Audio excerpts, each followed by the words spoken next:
It's 3 in the morning and you're awake. Not because you can't sleep, but because your mind won't stop. Thoughts cascade like water over stones, one leading to another, then another, branching and connecting in patterns that feel both inevitable and impossible to trace. You've probably wondered if something is wrong with you, if other people's minds are quieter, if there's a switch you never learned to flip. But here's what I want you to know: there's nothing wrong with you. Deep thinking isn't a disorder that needs fixing. It's a way of being in the world, as natural to who you are as the rhythm of your breathing. Over the next few hours, we're going to explore what it means to think deeply, the neuroscience of how your brain actually works, the psychology of why you process the world this way, and the lived experience of a mind that can't stop turning inward. This isn't a guide to change you. This is an invitation to understand yourself, to recognize that the way your mind works, exhausting and isolating as it sometimes feels, is also valuable, meaningful, and part of what makes you who you are. So settle in. Let your body rest while your mind stays gently alert. For once, you don't have to fight your thoughts or push them away. You can just let your mind do what it does naturally, knowing that someone understands why it moves the way it moves.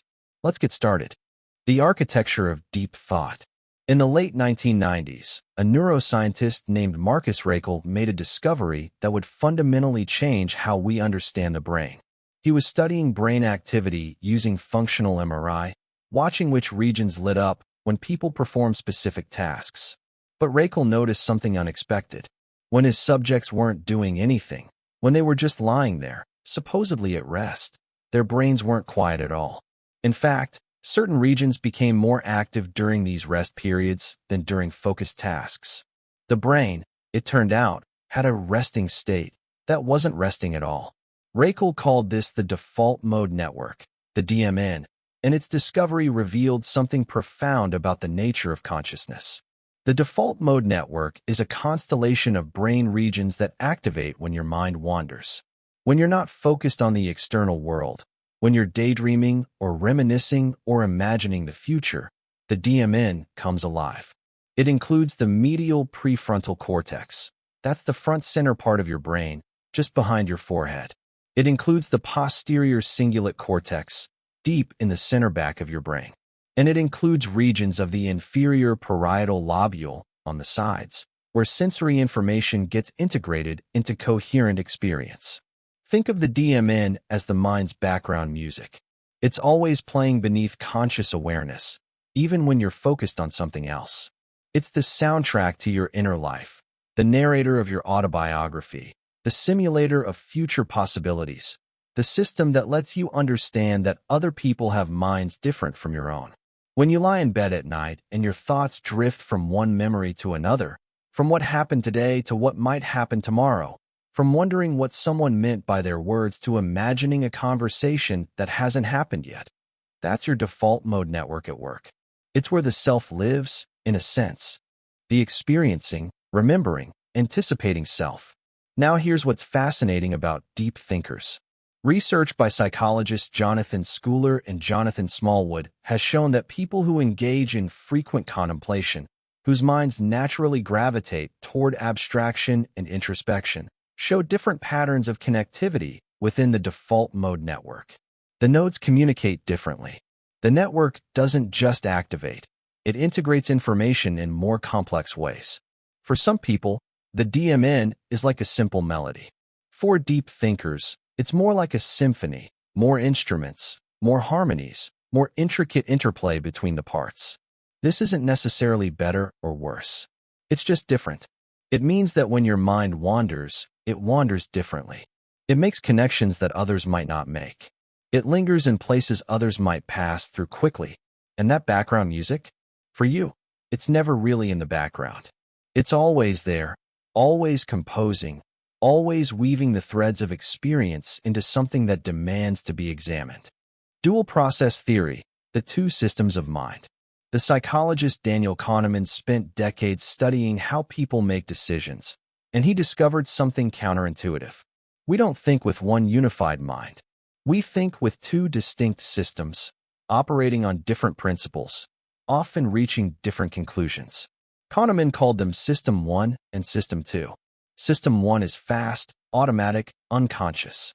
It's the part of your mind that instantly recognizes a face, catches a ball, completes the phrase bread, and System 1 operates effortlessly. It's pattern recognition, intuition, gut feeling. You don't decide to use System 1. It's always running, processing the world in real time, making thousands of micro-judgments without your awareness. System 2 is different. It's slow, deliberate, effortful. It's the part of your mind that solves math problems, compares complex options, constructs logical arguments. System 2 requires conscious attention. It's serial processing rather than parallel. You can only use it on one thing at a time. And it's exhausting. Using System 2 burns glucose, generates mental fatigue, demands rest. Most people spend most of their time in System 1. It's efficient. It works well enough for most situations. System 2 gets called in only when necessary, when System 1 encounters something it can't handle, or when someone deliberately chooses to think carefully about something. But deep thinkers have a different relationship with these systems. It's not that you use System 2 more, exactly. It's that you have different activation thresholds. Things that others process automatically trigger your deliberate thinking. A casual comment becomes a puzzle to solve. A simple question branches into complexity. Where others reach an intuitive conclusion and move on, you pause. You examine. You think about your thinking. This is metacognition, the ability to monitor your own thought processes. It's consciousness observing itself, the strange loop of awareness turned inward. And it's perhaps the defining feature of deep thinking. Not just thinking, but thinking about thinking. Not just having thoughts, but examining where they come from, whether they're justified, what they assume, what they miss. Here's the key insight. Deep thinking isn't about thinking more. It's about thinking about thinking. It's about maintaining a dual awareness, the thought itself, and the process of having that thought. It's exhausting because you're running both systems simultaneously. System 2 is analyzing what System 1 is doing, questioning its conclusions, searching for hidden assumptions. Right now, as you listen to this, you're probably aware of multiple levels of your own experience. You're hearing words, understanding meanings, evaluating claims, noticing your reactions, perhaps thinking about how this relates to your own experience. That layered awareness, that's System 2 watching System 1, consciousness folding back on itself. It's no wonder deep thinkers get tired. You're doing something most people do only occasionally, almost constantly. Working memory in the theater of consciousness. Imagine your mind as a theater. There's a stage, lit by a spotlight, where things are happening right now, the focus of your current awareness. That stage is your working memory. The psychologist Alan Baddeley spent his career mapping this cognitive theater, and he discovered it has several components working together. There's what he called the phonological loop, the voice in your head that rehearses words and sounds. Right now, as you hear this sentence, your phonological loop is holding these words in temporary storage, letting you string them together into meaning.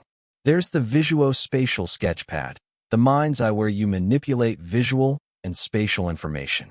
When you imagine rotating an object, or picture someone's face, or navigate mentally through a familiar place, you're using the visuospatial sketchpad. And coordinating everything is the central executive, the director of this mental theater, deciding what gets attention, what gets rehearsed, what gets transferred to long-term storage. Working memory is where thinking happens. It's the workspace of consciousness. And like any workspace, it has limited capacity. Most people can hold about 4 items in working memory at once. Some can hold 7 or 8. This isn't the same as remembering phone numbers. That's just rehearsal. This is holding and manipulating complex information, keeping multiple concepts active while you work with them. The psychologist Nelson Cowan has shown that these individual differences are substantial. Some people's mental stage can only accommodate 3 or 4 actors at once. Others can manage 7, 8, even 9. And working memory capacity correlates strongly with abstract reasoning, problem solving, and what we traditionally call intelligence. Deep thinkers often have high working memory capacity. But here's what's interesting. You might not experience it as having more space. You might experience it as being constantly overwhelmed because you're not just holding more items, you're holding more complex items. You're maintaining not just facts, but relationships between facts. Not just ideas, but the implications of ideas. Not just this thought, but also that thought and the tension between them. You're running multiple actors on the stage simultaneously, and they're all speaking, and you're trying to listen to all of them at once. It's not more capacity, it's different usage.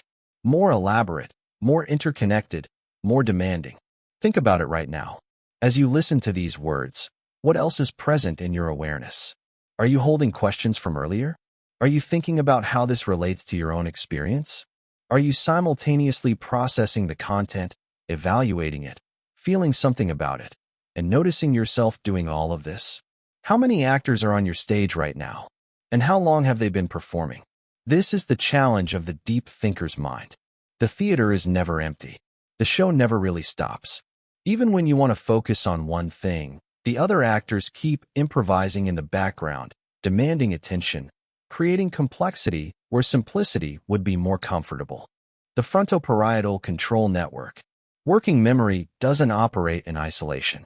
It's supported by what neuroscientists call the frontoparietal control network, a partnership between regions in your frontal lobes and your parietal lobes that handles executive function, cognitive control, and goal-directed behavior.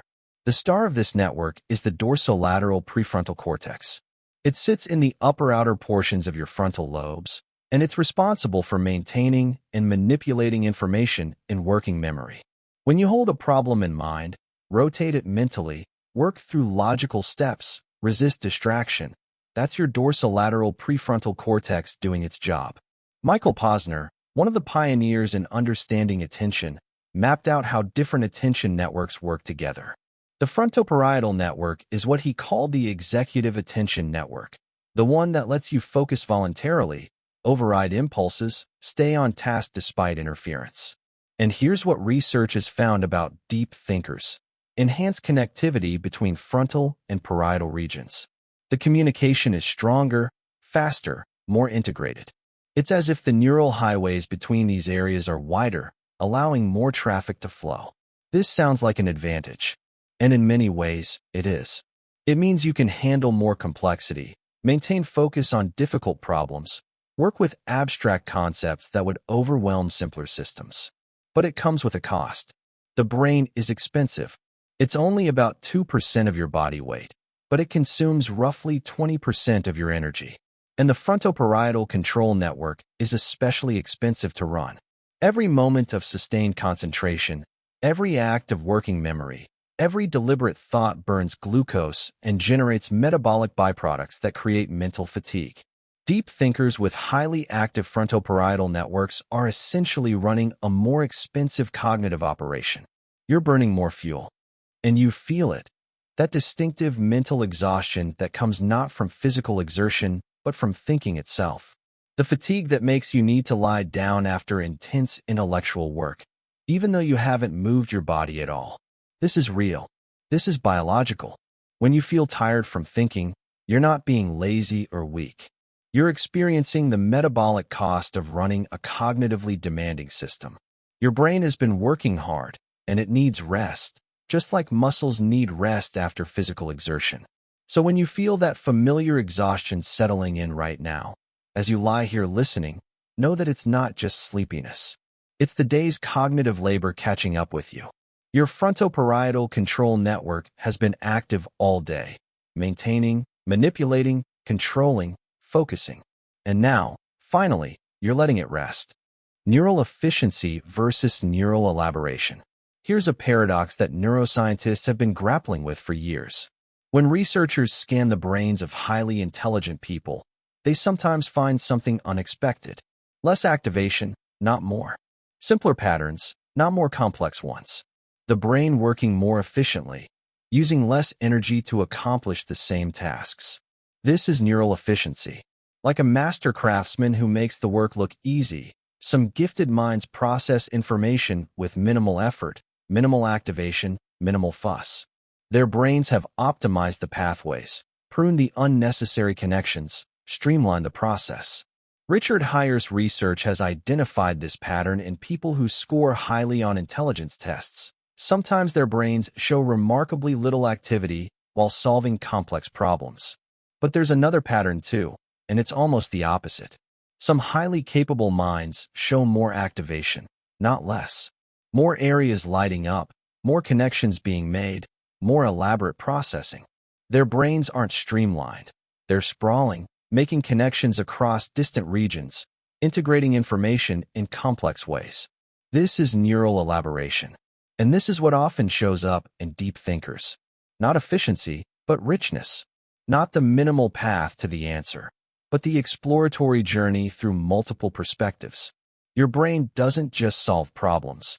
It explores them, examines them from different angles, makes connections to things that seem unrelated.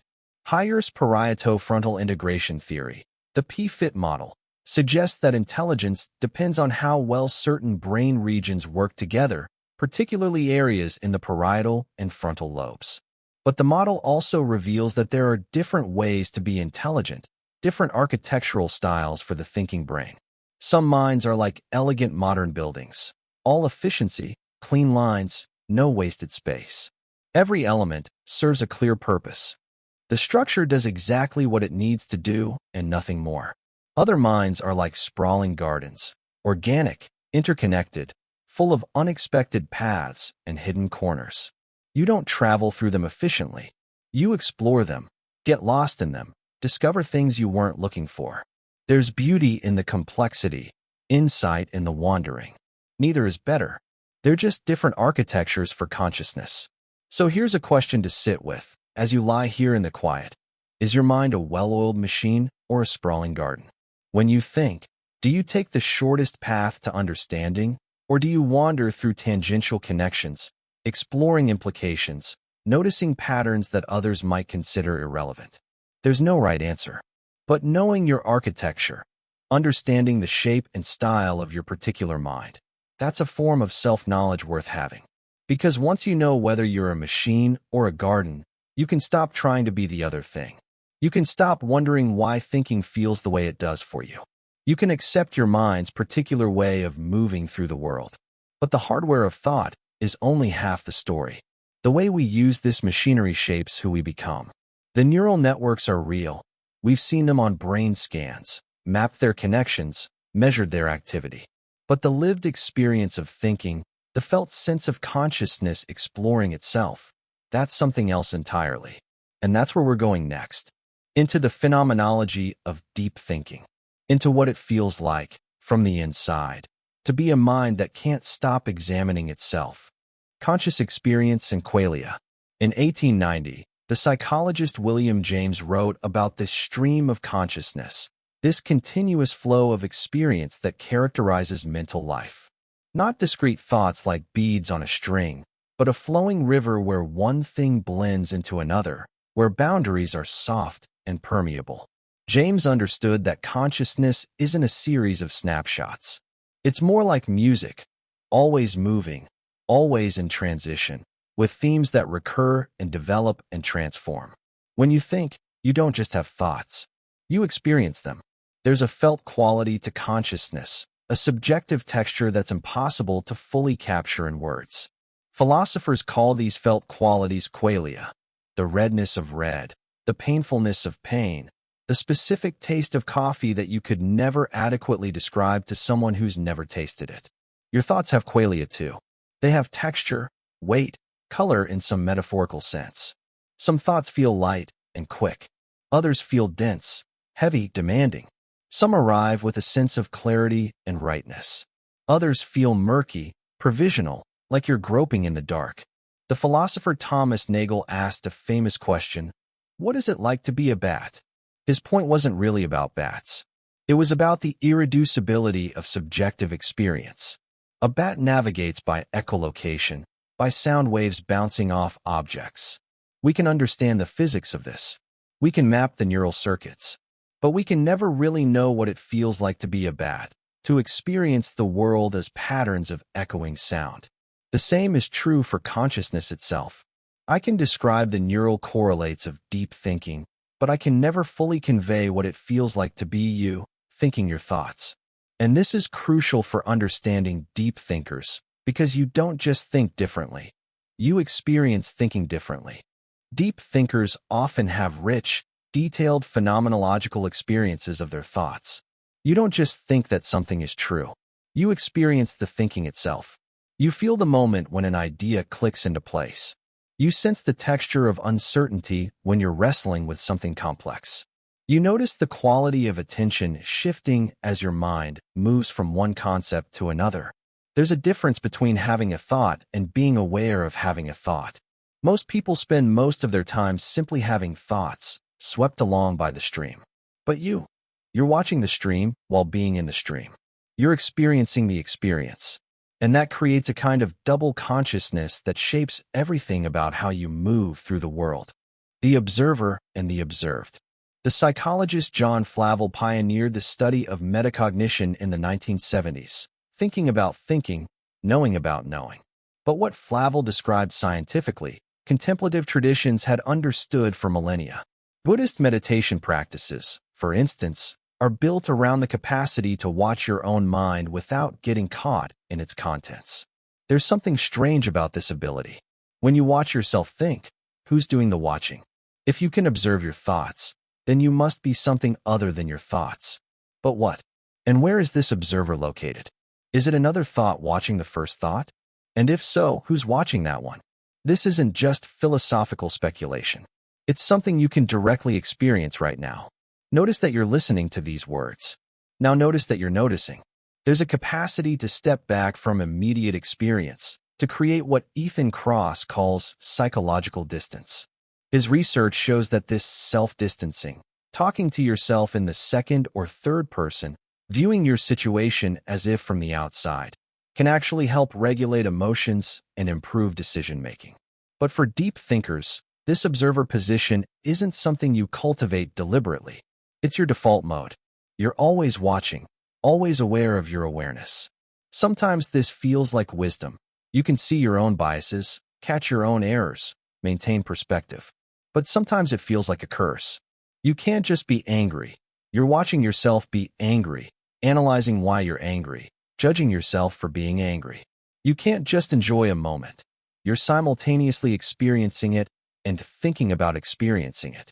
The meditation traditions teach that you can learn to observe without identifying with the observer, to watch thoughts arise and pass without clinging to them or pushing them away.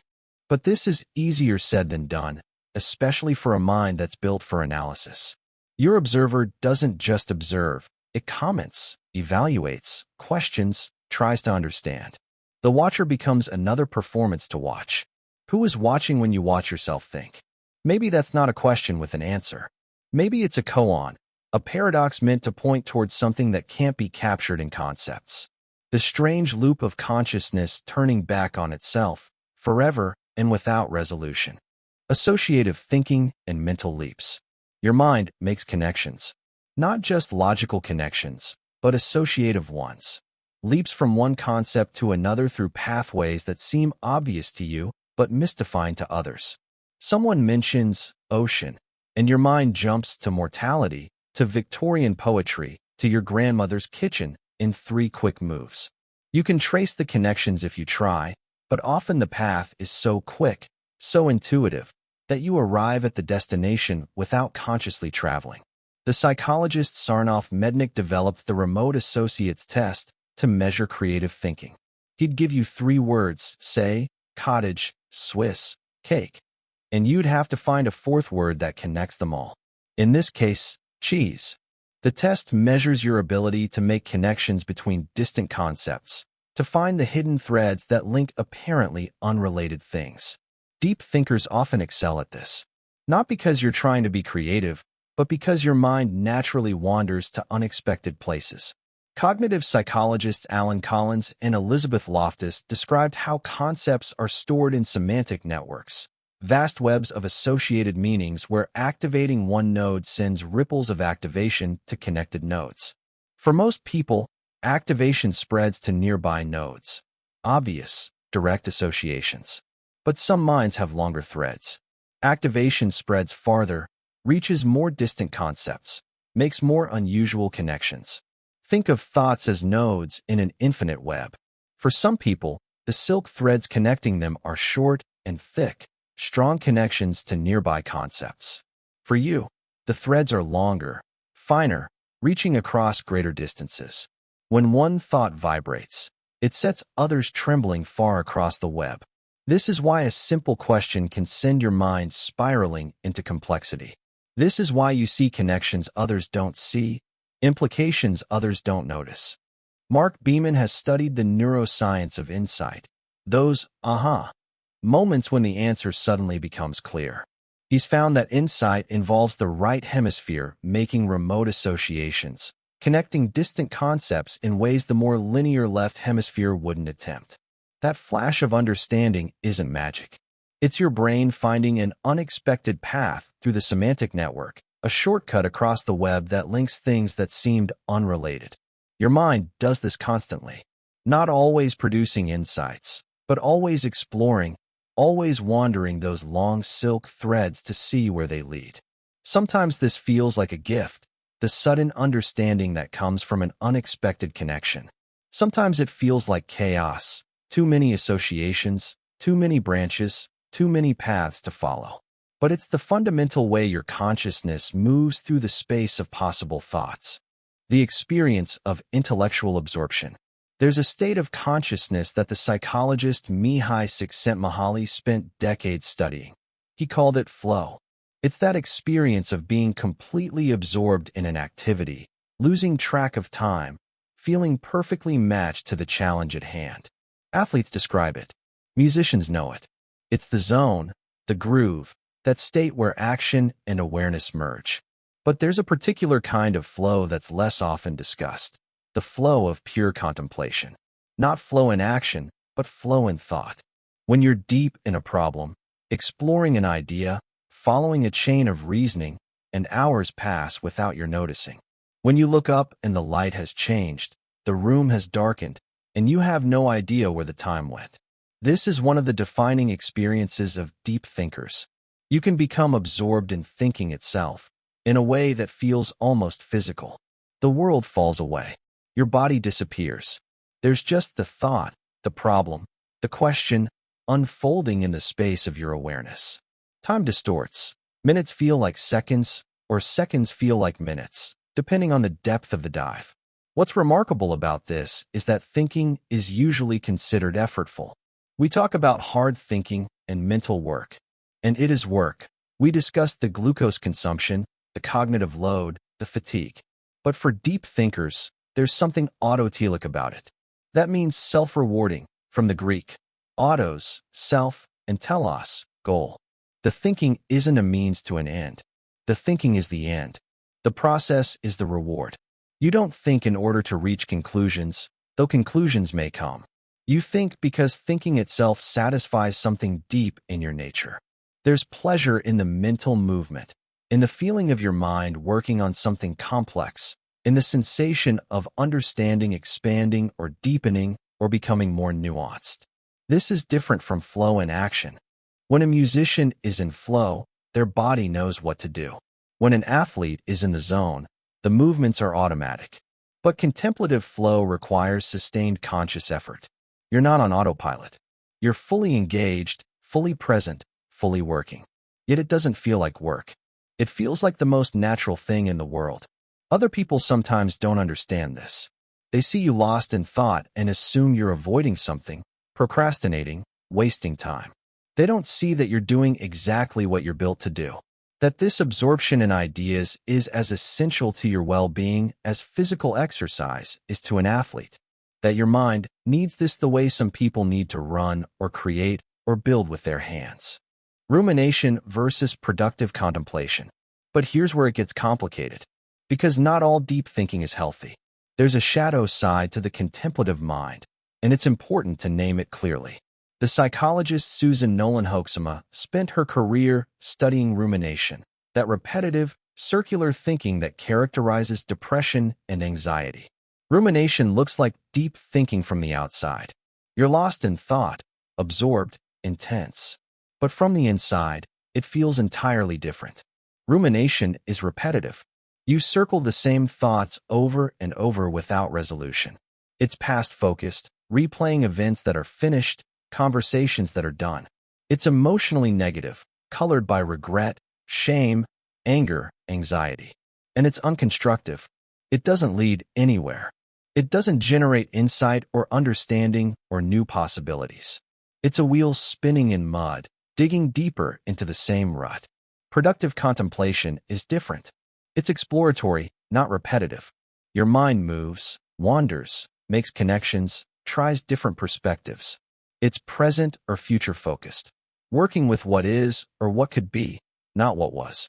It's emotionally neutral or even positive, curious, engaged, interested. And it's generative. It produces something, understanding, ideas, questions worth pursuing, insights that change how you see things. Edward Watkins and Michelle Moulds have researched the difference between concrete and abstract processing in rumination. Concrete processing asks, how and what? How did this happen? What can I do? Abstract processing asks, why me? Why always? The why questions spiral into abstraction without grounding, while the how and what questions connect to actionable reality. Neuroscience shows that rumination involves hyperconnectivity between the default mode network and emotion centers like the amygdala. The mind-wandering network gets hijacked by emotional circuits, creating thought patterns that feel contemplative but are actually emotionally driven loops. This is the fine line that deep thinkers walk. Your capacity for sustained thought, for exploring complexity, for diving deep. All of this can become rumination under the wrong conditions. Stress, fatigue, depression, anxiety. These states can transform your greatest strength into a source of suffering. How do you tell the difference? Pay attention to the quality of the experience. Does your thinking feel like exploration or like circling? Does it generate new perspectives or rehearse old grievances? Does it energize you, even if it's challenging, or does it drain you without producing anything? Are you thinking to understand or thinking to punish yourself? If you find yourself ruminating, the solution isn't to stop thinking. That's like telling yourself to stop breathing. The solution is to redirect the thinking from abstract, why, to concrete, how, from past to present, from emotional rehearsal to curious exploration. Sometimes you need to literally interrupt the pattern, move your body, change your environment, engage with something external. Not to escape thinking, but to reset the mode of thinking. Your capacity for depth is real, but it needs to be used with care, with awareness of when it's serving you and when it's turning against you. The texture of abstract thought. Here's something curious. How do you think about things that have no physical form? Justice, infinity, freedom, consciousness itself. These concepts have no sensory qualities. You can't see them, touch them, taste them. Yet somehow, when you think about them, something happens in your mind. But what? The psychologist Lawrence Barsalou has proposed that all cognition is grounded in perceptual symbol systems, that even abstract thoughts are built from fragments of sensory and motor experience. When you think justice, your brain might subtly activate memories of balance, of equilibrium, of fairness experienced in concrete situations. The abstraction is embodied, built up from physical experience, even though it transcends any single instance. But there's debate here. Some cognitive scientists argue that abstract thoughts become truly symbolic, disconnected from sensory experience, operating in a realm of pure conceptual relations. That when you think about infinity or contradiction or being itself, your mind isn't simulating anything perceptual. It's working with symbols that have meaning through their relationships to other symbols, not through grounding in sensation. Deep thinkers often have a particular relationship with abstraction. You're comfortable in the intangible. You can spend hours thinking about concepts that have no concrete referent, no physical instantiation. Some people need to anchor abstract ideas in examples, in stories, in physical metaphors. You can work with the abstraction directly, manipulating ideas in conceptual space without needing to translate them back to sensory experience. But even for you, abstract thoughts have texture.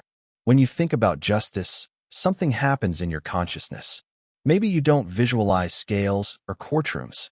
Maybe there's just a quality of thought, a felt sense that's hard to describe but definitely present.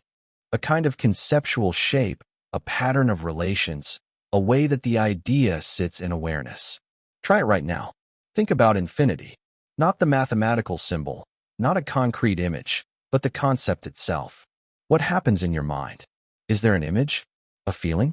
A sense of expansion? A kind of vertigo?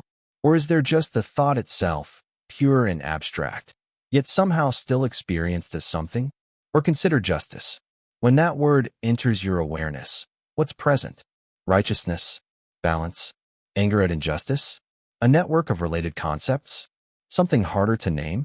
This is the peculiar nature of the deep thinker's mind. You live as much in the realm of abstract thought as in the world of concrete experience. You're at home in spaces that others find disorienting or empty. The intangible feels real to you, sometimes more real than the physical. And this shapes everything. How you find meaning, what captures your attention, where you find intellectual and even emotional satisfaction. You're not running from the concrete into the abstract. You're discovering that the abstract is its own territory, with its own landscape, its own beauty, its own truths that can't be reduced to anything more concrete without losing what matters most. This inner experience doesn't happen in isolation. It's shaped by everything we've inherited, biologically and culturally. The phenomenology of your consciousness, the felt texture of your thinking, the way you experience being a self. All of this emerges from a complex interaction between your nature and your nurture, your genes and your history, your brain and your world. And that's what we need to explore next. The making of a deep mind. How does someone become the kind of person who thinks this way? What combination of biology and experience creates a consciousness that can't help but go deep? The heritability of thinking styles. So where does this come from? This tendency to think deeply, to dive beneath surfaces, to seek complexity where others find simplicity? Were you born this way, or did experience shape you? It's the oldest question in psychology, and like most old questions, the answer is both, and it's more complicated than that. Let's start with what we inherit. Behavioral geneticists study twins, identical twins who share all their genes, and fraternal twins who share only half. By comparing how similar identical twins are versus fraternal twins, researchers can estimate how much of a trait is heritable. And here's what they've found. Cognitive styles are partially heritable. The psychologist Colin DeYoung and his colleagues have shown that openness to experience, that personality trait characterized by curiosity, imagination, and appreciation for complexity, is about 50 to 60% heritable. That's substantial. It means that roughly half of the variation in how open people are to new ideas, abstract thinking, and intellectual exploration comes from genetic differences. John Cacioppo developed what he called the need for cognition scale, a measure of how much people enjoy effortful thinking. Some people prefer their information simple and straightforward. Others are drawn to nuance, complexity, and intellectual challenge. This isn't about intelligence, it's about preference.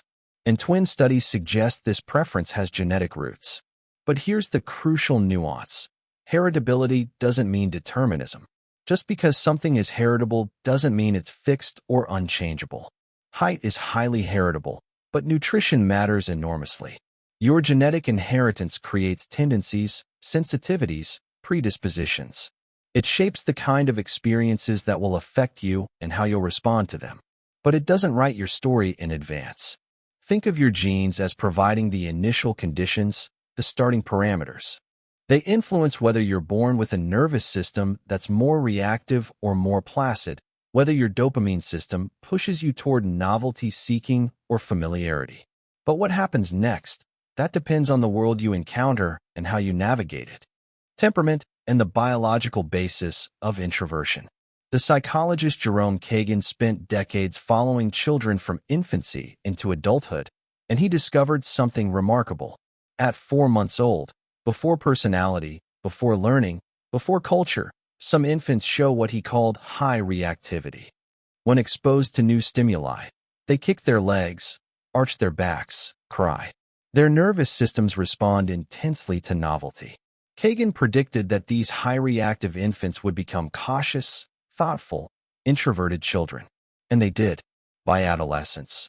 Many had become the kind of people who prefer depth to breadth in relationships, who think carefully before speaking, who need time alone to process experience. This isn't just personality. It's biology. Elaine Aron expanded on this with her concept of the highly sensitive person. People whose nervous systems process information more deeply, notice subtleties others miss, and become overwhelmed by excessive stimulation. About 15 to 20% of people fall into this category, and it shows up across cultures, even in other species. The physiological mechanism was first proposed by Hans Eysenck decades ago. Introverts, he argued, have higher baseline cortical arousal. Their brains are already more active, more turned on. This means they reach optimal stimulation levels more quickly. What feels like pleasant excitement to an extrovert feels like overwhelming chaos to an introvert. So they go inward, not from fear or weakness, but from biological necessity. Too much external stimulation creates cognitive overload. The mind needs quiet to process, to integrate, to make sense of the flood of information it naturally picks up. Solitude becomes essential. Depth becomes preferable to breadth because going deep with one thing is less taxing than skimming across many things. If you're someone who's always felt overwhelmed by crowds, drained by small talk, desperate for silence after social interaction, this is why. Your nervous system isn't broken. It's sensitive, reactive, tuned to pick up what others miss. And that sensitivity, while costly in some contexts, is precisely what enables the depth of processing that characterizes deep thinking. The influence of early environment. But biology is only the beginning.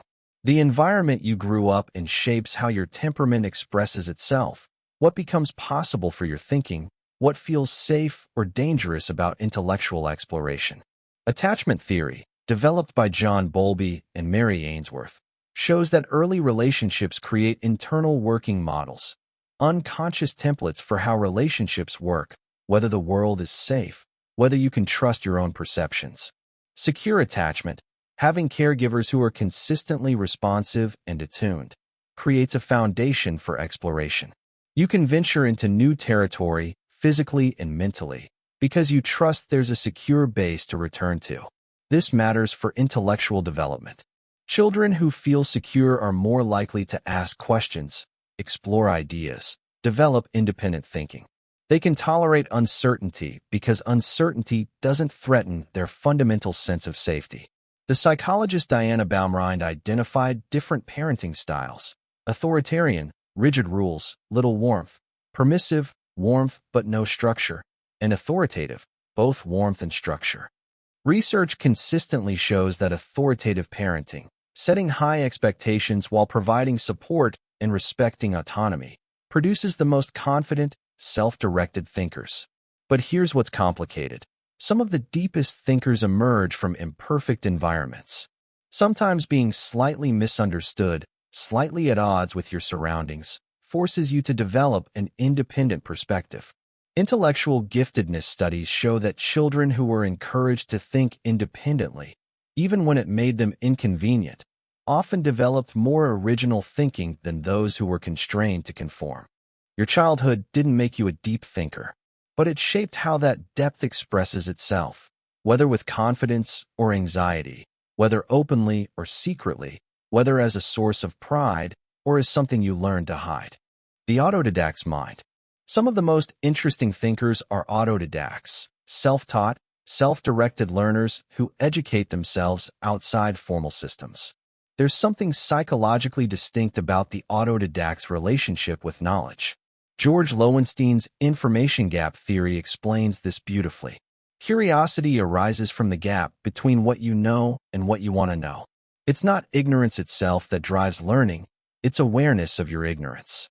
You have to know enough to recognize what you don't know, and that creates an almost physical itch to close the gap. Autodidacts are driven by this intrinsic motivation. They're not learning for grades or credentials or approval.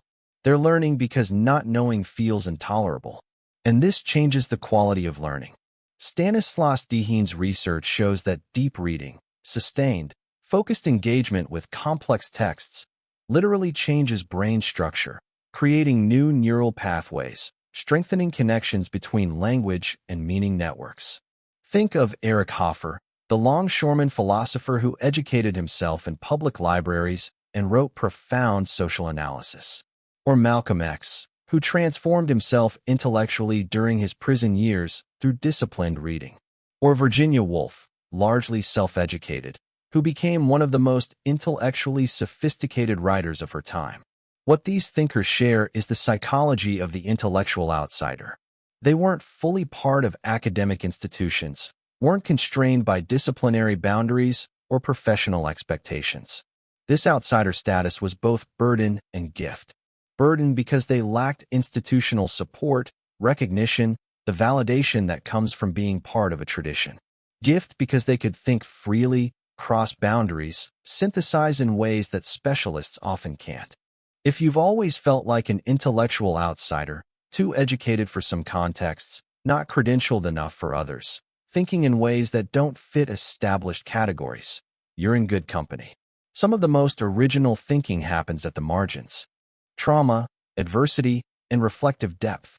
Here we need to tread carefully, because this is where understanding can slide into romanticization. Trauma is not good. Suffering is not educational. Pain is not a gift. But, and this is what researchers Richard Tedeschi and Lawrence Calhoun have documented in their work on post-traumatic growth, some people do forge meaning from suffering, do develop psychological depth through adversity. There's a difference between ruminating on trauma and making meaning from it. Rumination keeps you trapped in the event, replaying it, asking, why me, without answers. Meaning-making involves integrating the experience into your life narrative, asking, how do I carry this? And what does this reveal about existence, resilience, what matters? Viktor Frankl, who survived Auschwitz, wrote that the last of human freedoms is the ability to choose one's attitude in any given circumstances. Even in the most extreme suffering, meaning remains possible. Not meaning that justifies the suffering. Nothing justifies it, but meaning that emerges from how you respond to it. Nietzsche wrote about a more fatty love of fate. Not passive acceptance, but active affirmation. Saying yes to your life, including its hardships, not because they're good, but because they're yours. This isn't advice. It's a description of a psychological stance that some people develop, often through necessity. If you've been through difficulty and found that it deepened your thinking, made you more psychologically acute, gave you access to layers of experience that easier lives don't reveal, that's real. It's not romantic to acknowledge it, but neither should we suggest that suffering is necessary for depth. Some of the deepest thinkers have had privileged, protected lives. Others have survived horrors.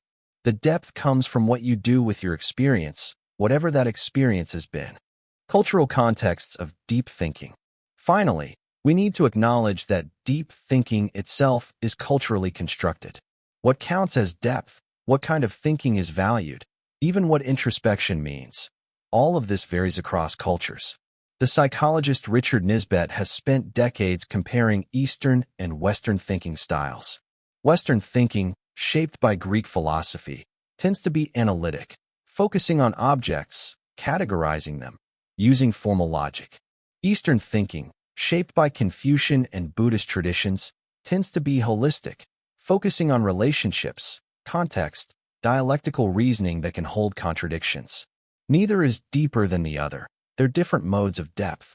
A Western philosopher might pursue logical consistency and clear definitions.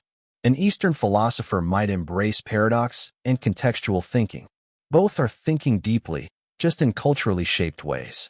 Individualistic cultures, primarily Western, industrialized societies, emphasize self-exploration, finding your authentic self, personal growth.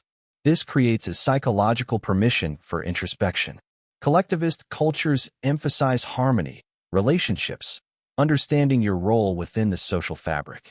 Introspection here serves different purposes, asks different questions. Consider the different philosophical traditions. Descartes with his methodical doubt, stripping away everything he could doubt to find what's certain. Buddhist mindfulness, observing thoughts without attachment or identification. African Ubuntu philosophy, I am because we are, locating the self fundamentally in relationship. These aren't just different answers to the same questions. They're different questions entirely, emerging from different cultural values, leading to different forms of depth. So when we talk about deep thinking, we need humility about whose version of depth we're describing. This conversation has been shaped by Western psychology, individualistic assumptions, a particular cultural moment. Your depth might express itself differently if you come from a different tradition, hold different values, were shaped by different philosophical inheritances. Whether by nature or nurture, whether through genes or environment, whether from privilege or adversity, whether shaped by Western individualism or other cultural traditions, some minds are drawn to solitude. Not as escape, but as necessity. Not as rejection of the world, but as a way of being in the world more fully. And that's where we're going next. Into the quiet spaces. Into solitude and what it means for the deep thinker's life. The psychological function of solitude. There's a difference between being alone and being lonely. Most people understand this intellectually, but deep thinkers live this distinction in their bones. Solitude isn't what happens when connection fails. For you, it's often where life becomes most vivid, most real, most fully yours. The neuroscientist John Cacioppo spent his career studying loneliness, that painful feeling of disconnection, of being isolated when you want connection. Loneliness is suffering. It's associated with depression, anxiety, even physical health problems. It's the body's alarm system telling you that something essential is missing. But the psychologist Reed Larson studied something different, chosen solitude. He followed adolescents through their days using beepers that would go off at random times, prompting them to report what they were doing and how they felt. What he found was surprising. Time alone wasn't inherently negative. For many teenagers, especially those going through identity formation, solitude was essential. It was when they processed emotions, reflected on experiences, figured out who they were becoming. Solitude serves psychological functions that social interaction can't. It enables self-regulation, the ability to manage your emotions, thoughts, and impulses. When you're alone, you don't have to manage anyone else's reactions, meet anyone else's needs, perform any social role. You can just be, without the constant micro-adjustments that social life requires. Research by Tui Nguyen, Richard Ryan, and Edward Deci shows that solitude has a restorative function. After social interaction, time alone helps people return to their baseline, recover their sense of autonomy, reconnect with their authentic preferences rather than socially negotiated compromises. Virginia Woolf wrote about needing a room of one's own. Literally, a physical space where a woman could write without interruption. But she was also describing something psychological. Mental space. The inner room where thoughts can unfold without the pressure of other people's presence, expectations, judgments. For deep thinkers, this mental solitude is as necessary as physical solitude. You need space where your thoughts can breathe, expand, take strange shapes without anyone watching. The neuroscience of social withdrawal. Matthew Lieberman studies what he calls the social brain, the neural networks dedicated to understanding other people. Theory of mind, the ability to represent others' mental states, primarily involves the dorsomedial prefrontal cortex. When you think about what someone else is thinking, when you try to understand their perspective or predict their behavior, this region activates. Social cognition is sophisticated and expensive. Reading facial expressions, interpreting tone of voice, tracking conversational dynamics, managing your own presentation, anticipating others' reactions. All of this requires significant cognitive resources. For most people, social interaction is energizing enough that the cost doesn't register consciously. But for deep thinkers, especially those with high sensitivity and strong theory of mind, social cognition can be exhausting. You're not just participating in the conversation, you're analyzing it. You're aware of subtext, tracking emotional undercurrents, noticing what's not being said. You're running multiple simulations of how people might interpret your words, adjusting in real time, trying to communicate precisely while managing social dynamics. This isn't misanthropy. It's not that you dislike people. It's cognitive resource management. After sustained social interaction, your cognitive resources are depleted. You need time alone not because you're antisocial, but because your social cognition works overtime. You need to stop processing other minds so your own mind can rest. Think of social interaction as beautiful but demanding music, complex, engaging, requiring your full attention. Silence isn't the absence of music, it's rest. The space between notes that makes the music meaningful. For deep thinkers, solitude is that necessary silence. Without it, everything becomes noise. The capacity for self-sufficiency. The psychoanalyst Donald Winnicott wrote about the capacity to be alone. And crucially, he argued this capacity develops through early experiences of being alone in the presence of a caregiver. A child plays independently while a parent reads nearby. The child is alone, absorbed in their own world, but the parent's presence provides security. This is how we learn that aloneness can be safe, even pleasurable. Some people never fully develop this capacity. They experience aloneness as abandonment, as something to be avoided or filled immediately with distraction. But deep thinkers often have a robust capacity to be alone because you've developed rich inner worlds that provide their own form of companionship. Hubert Hermans and Harry Kempen described the dialogical self, the idea that the self isn't a single, unified voice, but an internal dialogue between different perspectives, different aspects of identity. When you're alone, you're not really alone.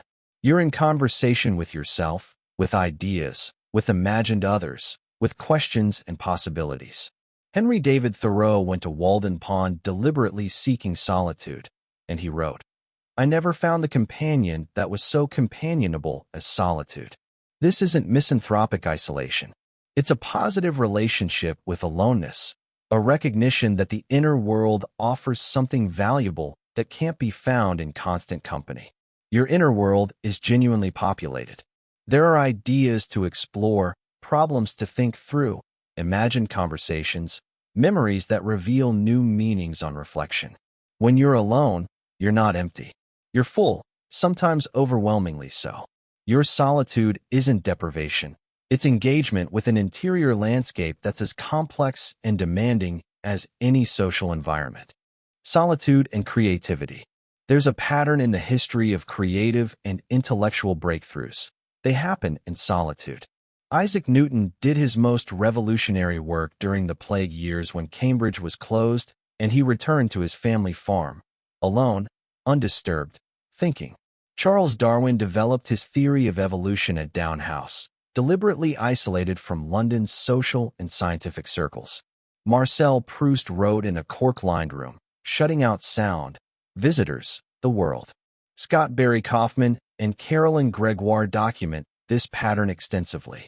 Solitude appears to be essential to the creative process, particularly the incubation phase, that period when you're not actively working on a problem, but your unconscious mind is processing it, making connections, working toward insight.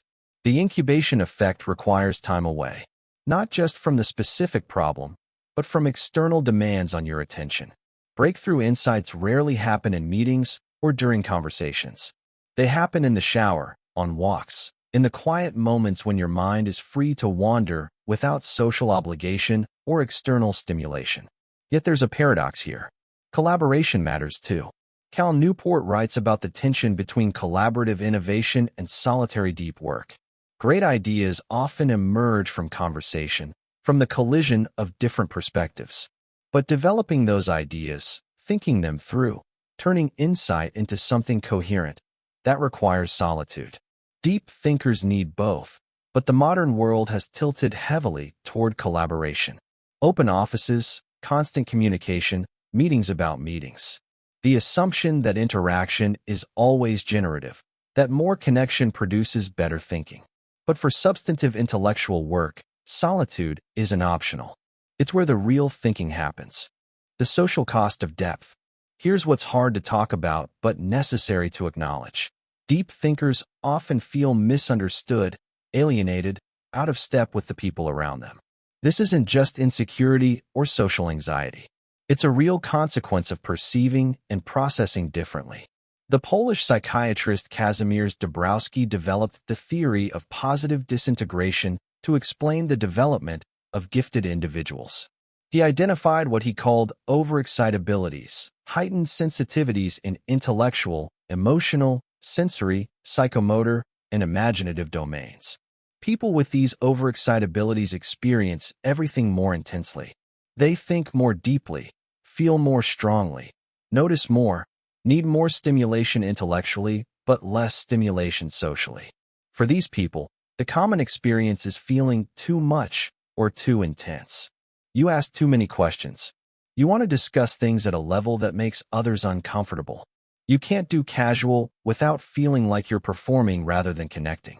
Small talk creates a kind of cognitive dissonance. You can do it, but it feels hollow, like speaking a language where all the words mean slightly less than they should. Finding intellectual peers is genuinely challenging. Most people are content with surface-level conversation most of the time. They don't want to analyze the subtext of a movie or discuss the philosophical implications of a news story. They're not shallow. They're just not oriented toward depth the way you are. And that's fine, except it leaves you often feeling like you're alone in a crowd, surrounded by people, but unable to connect at the level you naturally operate. This isolation is real. It has reasons. It's not your fault, and it's not a flaw in you. It's a consequence of statistical rarity combined with cultural norms that don't always value depth. You're not too much. You're just in a world that often prefers less. Digital solitude and the crisis of attention. Nicholas Carr wrote, The Shallows, about how the internet is changing our brains. Not metaphorically, literally. Neuroplasticity means our brains adapt to how we use them. When we spend hours skimming, clicking, scrolling, switching between apps, our brains become optimized for that kind of attention, shallow, scattered, stimulus-driven. The problem for deep thinkers is that digital connectivity destroys the solitude necessary for deep thought. Every phone notification is an interruption. Every social media check fragments your attention. Even the mere presence of your smartphone, just having it nearby, reduces cognitive capacity because part of your mind is monitoring for alerts. Sherry Tuckle argues in Reclaiming Conversation that we've lost the ability to be truly alone. We fill every spare moment with digital distraction. Waiting in line, check your phone, lying in bed, scroll through feeds, walking somewhere, listen to a podcast. There's nothing wrong with any of these activities individually, but collectively they eliminate something essential, genuine solitude. Your smartphone is an anti-solitude device. It promises connection, but it prevents the kind of deep, sustained thought that requires uninterrupted time with your own mind. It creates what feels like solitude. You're physically alone, but your attention is constantly pulled outward, fragmented across multiple streams of information and social demands. Deep thinkers increasingly struggle in the modern attention economy. The skills you've cultivated, sustained focus, deep processing, complex analysis, are devalued in favor of rapid response, multitasking, constant availability. The solitude you need is harder to find, harder to protect, harder to justify in a culture that equates disconnection with missing out. So here's a question to sit with. When was the last time you were truly, utterly alone with your thoughts? No phone, no music, no podcast, no book. Just you and your mind, for a sustained period. Can you remember? And if it's been a while, what would it feel like to reclaim that space? In solitude, we encounter not just ourselves, but the fundamental questions that have haunted human consciousness since the first person looked up at the stars and wondered why. The questions of existence, meaning, mortality, freedom. The questions that can't be answered but must be asked. The questions that define what it means to be human and aware of being human. That's where we're going next. Into the existential dimensions of the deep thinker's experience. Into the questions that keep you awake at 3 a.m, not because they're disturbing, but because they're profound. The examined life. In solitude, certain questions become unavoidable. Not practical questions about what to do or how to solve problems, but fundamental questions about existence itself. Why am I here? What does anything mean? How should I live knowing I will die? These aren't morbid obsessions or symptoms of depression. They're the natural consequences of consciousness examining itself. Socrates said that the unexamined life is not worth living. He said this at his trial, defending his practice of questioning everything, including the assumptions people lived by without thinking. It cost him his life. He was executed for corrupting the youth with his relentless questioning. But he wouldn't recant. For Socrates, living without examination, accepting inherited beliefs without scrutiny, moving through life on autopilot. This wasn't really living at all. But what does it mean to examine your life? It means turning consciousness upon itself, watching how you think, questioning why you believe what you believe, noticing the gap between your values and your actions.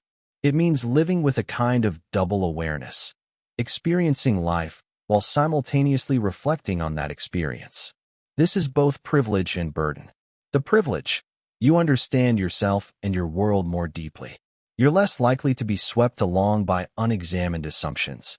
You have the possibility of genuine choice, of living deliberately rather than by default. The burden: you can never simply live.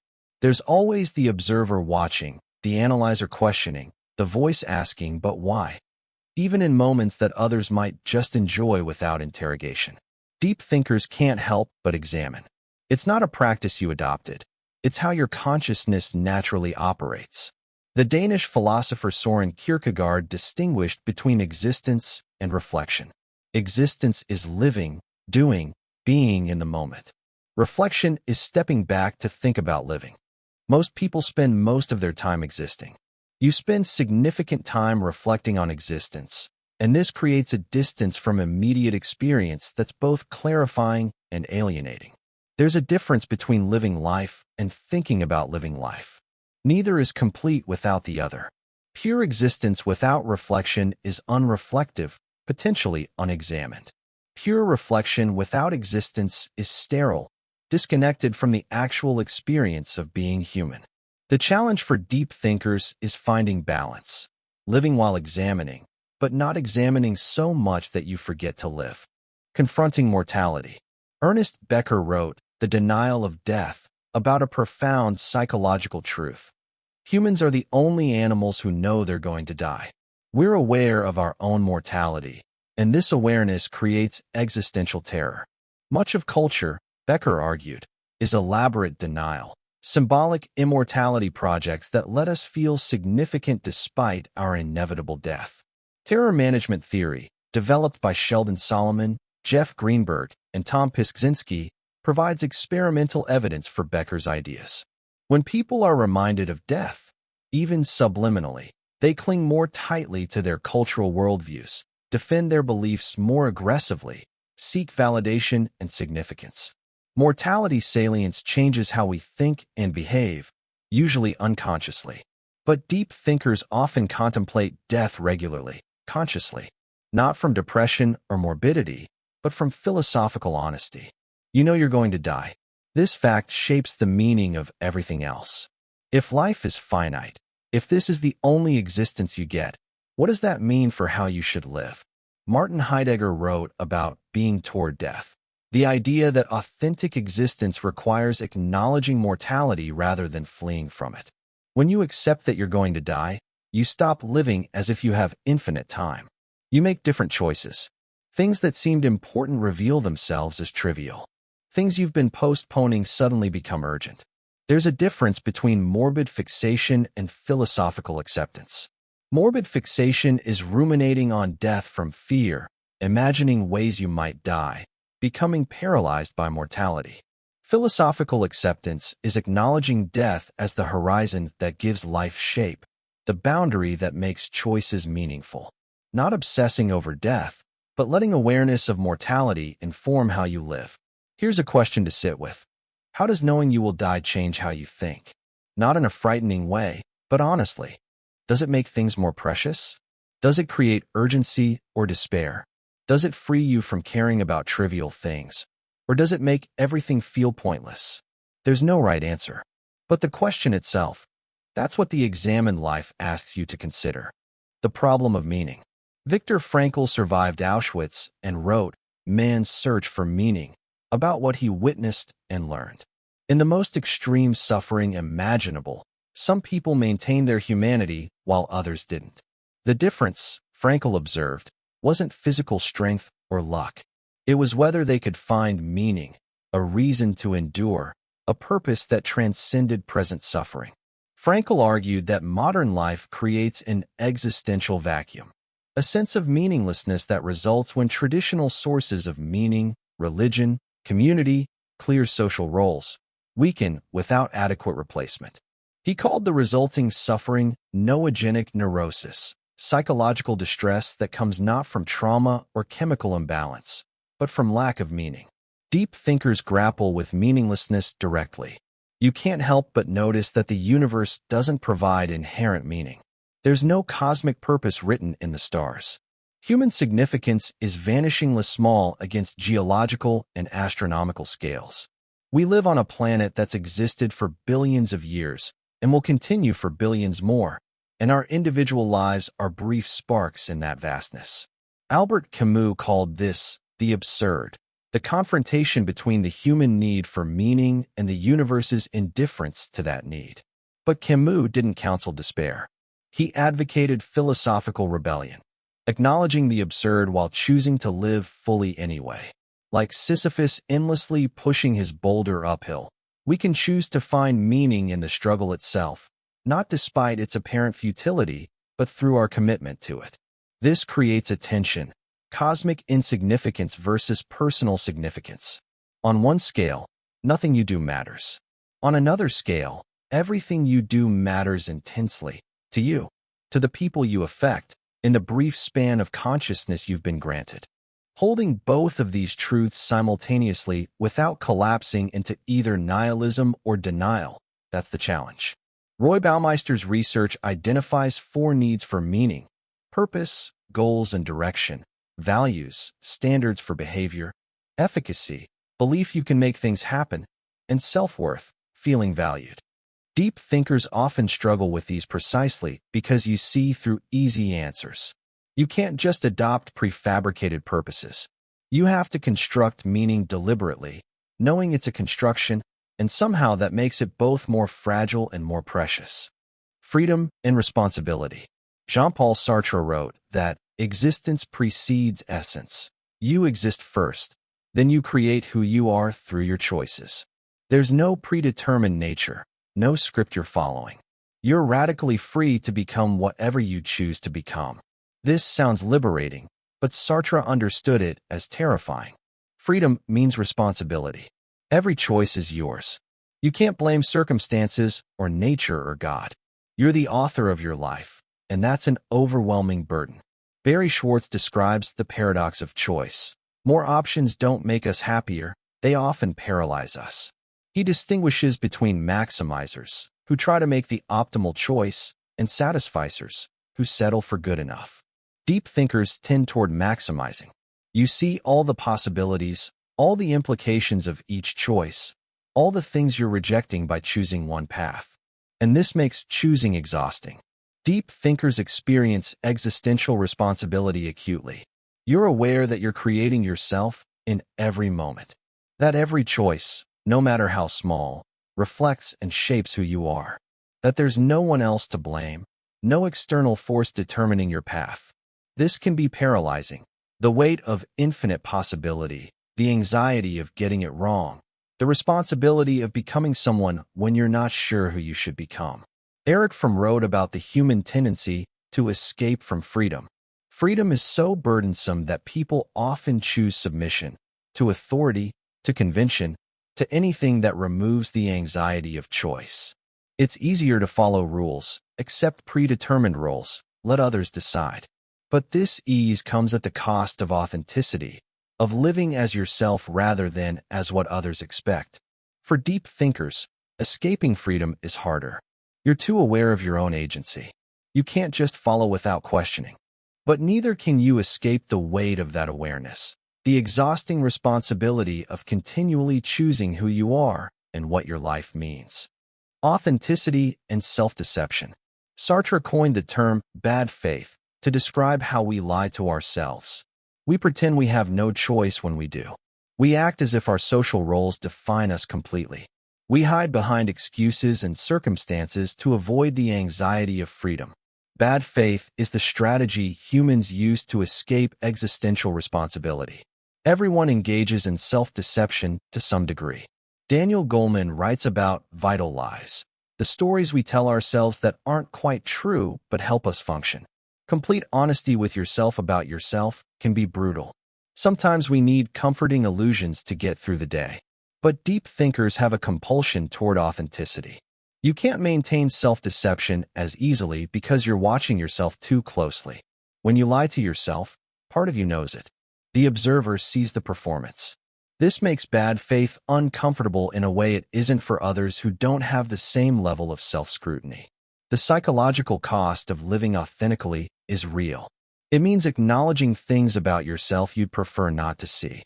It means making choices that others don't understand because they serve your truth rather than social expectations. It means sometimes standing alone because authentic living doesn't always align with what others want from you. Oscar Wilde said, "Be yourself. Everyone else is already taken." It sounds like simple advice, but it's profoundly difficult. Being yourself requires knowing yourself, and we've already established that self-knowledge is endless work. It requires acting on that knowledge even when it's inconvenient. It requires tolerating the discomfort of being genuinely you in a world that often prefers you to be something more convenient, more conventional, more predictable. The deep thinker's authenticity isn't moral superiority. It's more like compulsion. You can't not see through your own pretenses. You can't comfortably live inauthentically because the internal observer won't let you forget you're performing. This is exhausting, but it's also the source of whatever integrity you manage to maintain. The Transcendent Impulse. William James studied the varieties of religious experience and discovered that people across cultures and traditions report moments of transcendence, experiences of connection to something larger than themselves, encounters with what feels like ultimate reality, states of consciousness that transform how they understand existence. Abraham Maslow called these peak experiences moments of profound joy, wonder, connection, understanding that stand out from ordinary consciousness. They're characterized by feelings of unity, timelessness, certainty, and significance. They're often described as the most meaningful moments of people's lives. Deep thinkers often seek transcendence, though not necessarily through religion.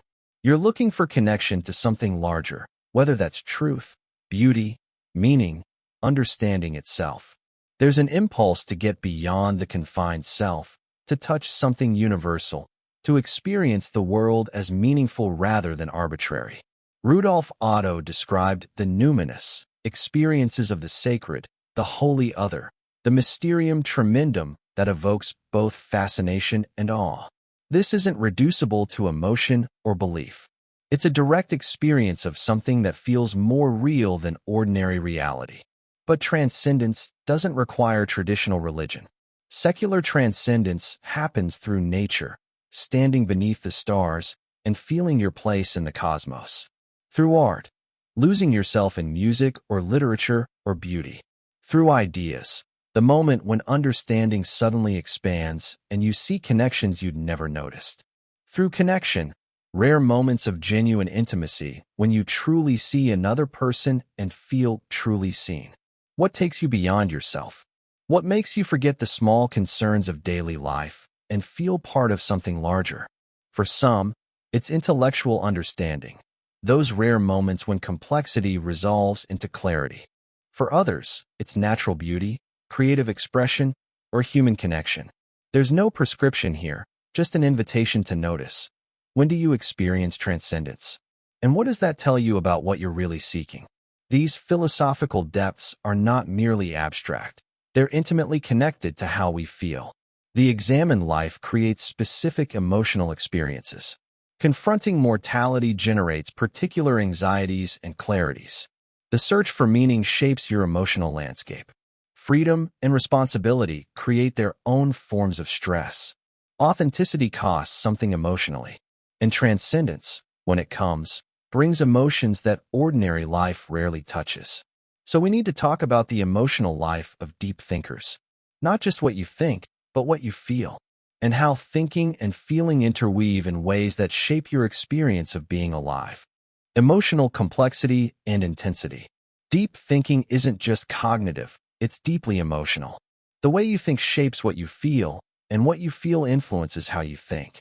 For deep thinkers, this interweaving of thought and emotion creates an inner life that's richer, more nuanced, and often more turbulent than others might realize. There's a relationship between cognitive complexity and emotional complexity. The mind that can hold multiple perspectives simultaneously, that sees nuance and contradiction, that processes information deeply. This same mind experiences emotions in more intricate ways. Lisa Feldman Barrett's research shows that emotions aren't universal, hardwired responses. They're constructed by your brain based on concepts you've learned. She calls the ability to make fine-grained distinctions between emotional states emotional granularity. Some people experience emotions in broad categories: good, bad, stressed. Others distinguish between dozens of emotional states: melancholic versus wistful, anxious versus apprehensive, content versus serene. Deep thinkers often have richer emotional vocabularies because you're paying attention to your inner experience with the same scrutiny you apply to everything else. You notice subtle differences in feeling states.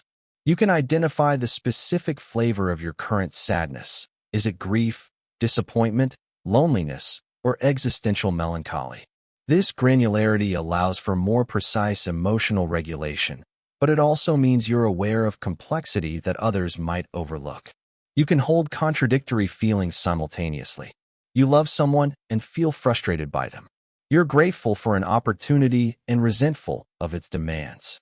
You feel both connected and isolated, hopeful and despairing, energized and exhausted. F. Scott Fitzgerald wrote that the test of a first-rate intelligence is the ability to hold two opposed ideas in mind at the same time and still retain the ability to function. The same applies to emotions. You can feel opposite things at once, and this doesn't mean confusion. It means accurately representing the complexity of your experience. But this emotional sophistication is exhausting. Simple feelings would be easier. Clear-cut emotions would be more manageable.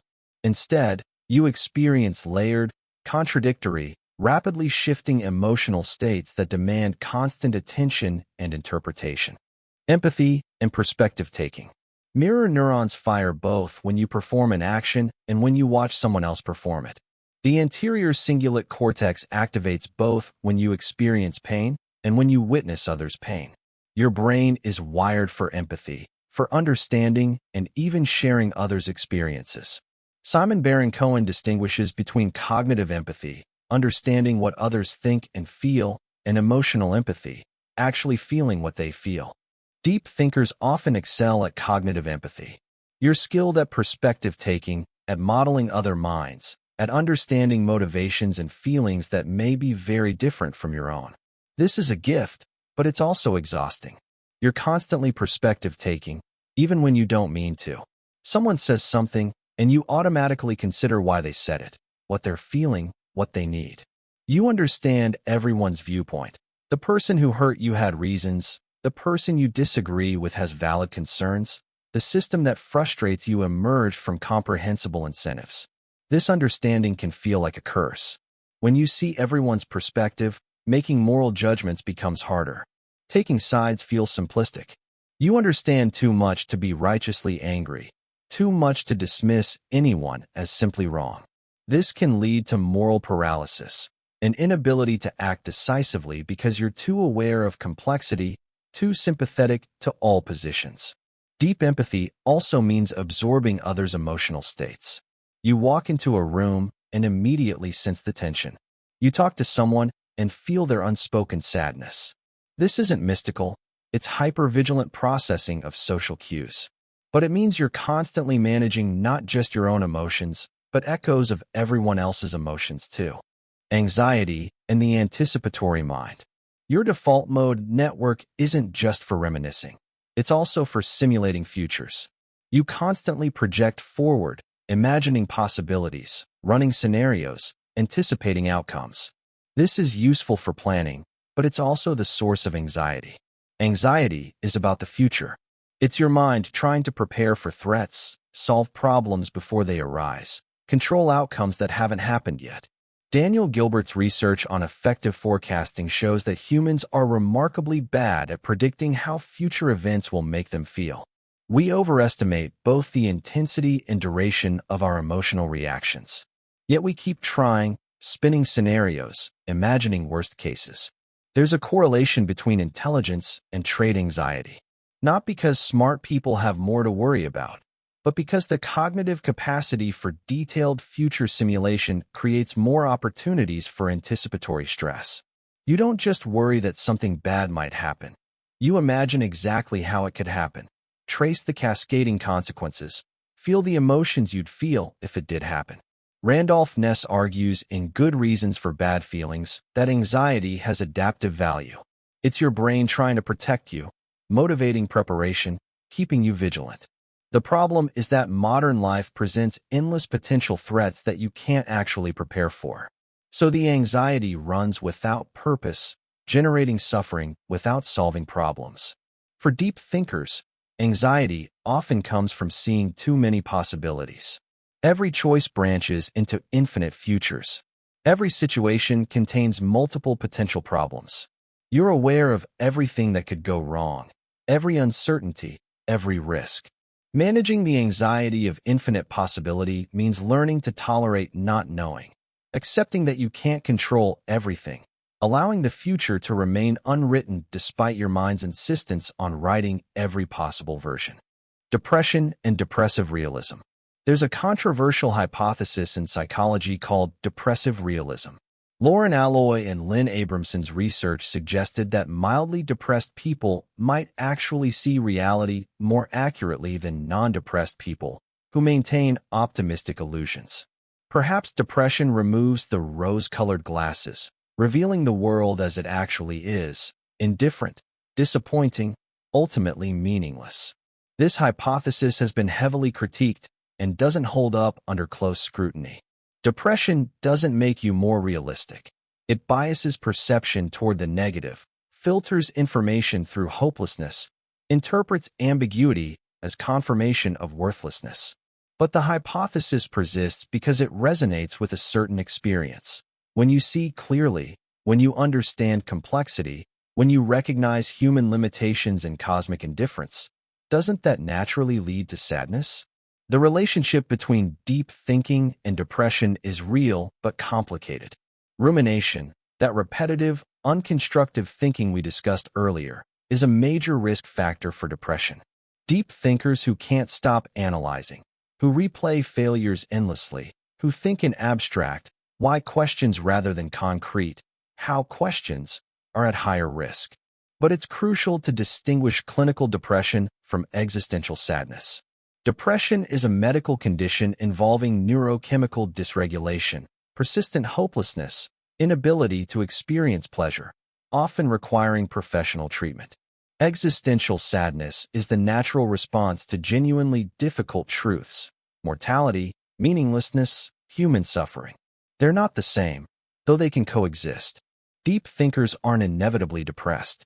Many find profound satisfaction in understanding, meaning in complexity, joy in intellectual exploration. But the risk is there, and it's important to recognize it without romanticizing it. Depression isn't wisdom. It's suffering that deserves treatment, not admiration. The paradox of happiness. Deep thinkers often struggle with conventional happiness, the cheerful contentment that comes from simple pleasures, surface-level engagement, not thinking too hard about anything. This doesn't mean you can't be happy, but your relationship with happiness is complicated. The hedonic treadmill describes how humans adapt to positive changes. You get what you wanted, feel happy briefly, then return to baseline. Pleasure is fleeting. This is true for everyone, but deep thinkers are often acutely aware of it, which makes chasing hedonic pleasure feel futile. Richard Ryan and Edward Deci distinguish between hedonic well-being, pleasure, satisfaction, and eudaimonic well-being, meaning, growth, authenticity.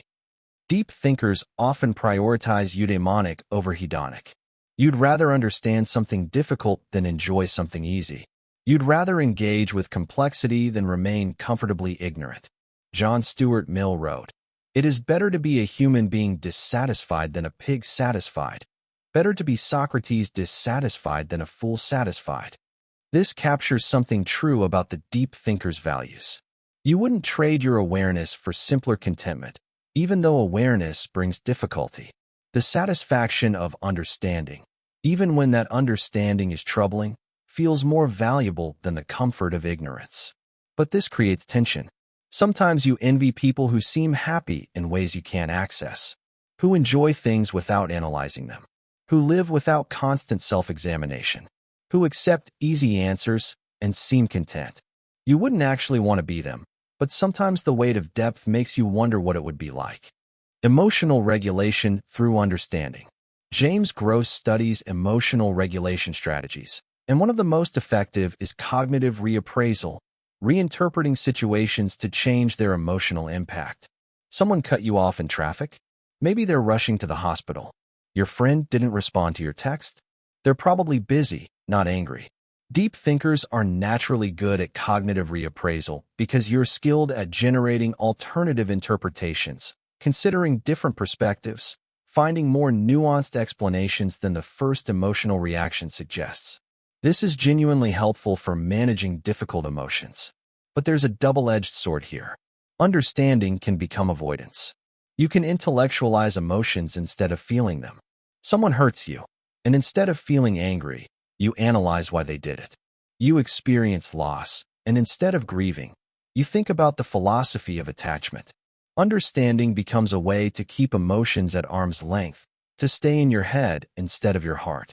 When understanding becomes avoidance, you lose something essential. Emotions aren't just thoughts to be analyzed, they're experiences to be felt. Kristin Neff's work on self-compassion emphasizes the importance of acknowledging suffering rather than just understanding it. Sometimes you need to feel sad without analyzing the sadness. Sometimes you need to be angry without justifying or dismissing the anger. Here's a reflection question. Do you understand your emotions, or do you feel them? When something difficult happens, is your first move to analyze or to experience? Can you sit with uncomfortable feelings without immediately trying to think your way out of them? There's no judgment here, just an invitation to notice your patterns. The goal isn't to stop thinking about emotions. It's to balance understanding with experiencing, analysis with feeling, the observer with the participant. To let yourself be fully human, which means both thinking deeply and feeling deeply, without one always defending against the other. Our emotional landscape is intimately tied to something even more mysterious, the unconscious mind that works while we sleep. The dreams that process what consciousness can't resolve. The insights that arrive unbidden after we've stopped actively thinking. The strange territory where thought and feeling blend into something neither purely cognitive nor purely emotional. That's where we're going next. Into sleep, into dreams, into the parts of mind that work in darkness while the conscious thinker finally rests. The neuroscience of sleep and cognition. As you lie here in the dark, your body beginning to release the day's tension, something remarkable is preparing to happen. Your conscious mind, the analyzer, the observer, the thinker, is about to hand control to older, stranger systems. The unconscious is waiting, and it has work to do. Matthew Walker has spent decades studying sleep, and his research reveals something profound. Sleep isn't rest in the sense of doing nothing. It's active, essential work that your brain cannot do while you're awake. During sleep, your brain consolidates memories, deciding what to keep, what to discard, integrating new information with existing knowledge. The hippocampus replays the day's experiences to the cortex, strengthening important neural connections while pruning away the trivial. This is why sleeping after learning improves retention more than staying awake and rehearsing. But there's something even more fundamental happening. The glymphatic system, discovered only recently, activates during deep sleep. Cerebrospinal fluid flushes through your brain, clearing away metabolic waste products that accumulate during waking hours. Proteins like beta amyloid, which are implicated in Alzheimer's disease, get washed away. Your brain literally cleanses itself while you sleep. For deep thinkers, adequate sleep is even more critical.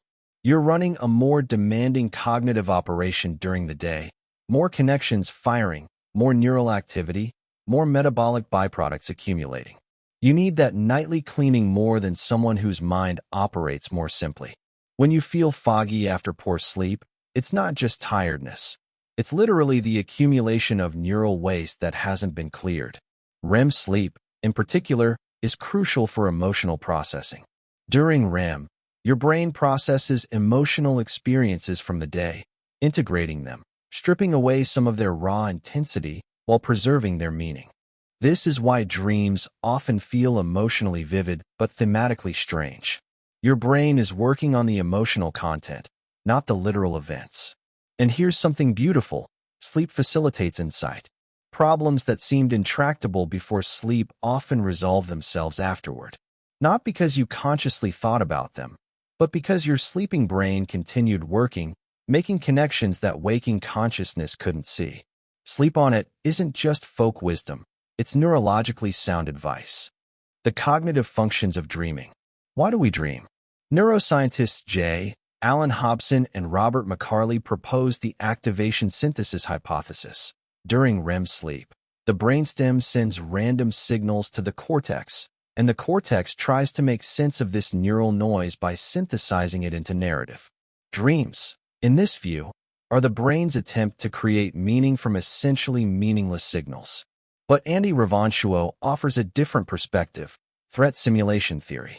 Dreams, he argues, evolved to help us rehearse responses to dangers. This explains why dreams so often involve threat, conflict, anxiety. Your dreaming brain is running simulations, preparing you for challenges even when those challenges are no longer about escaping predators.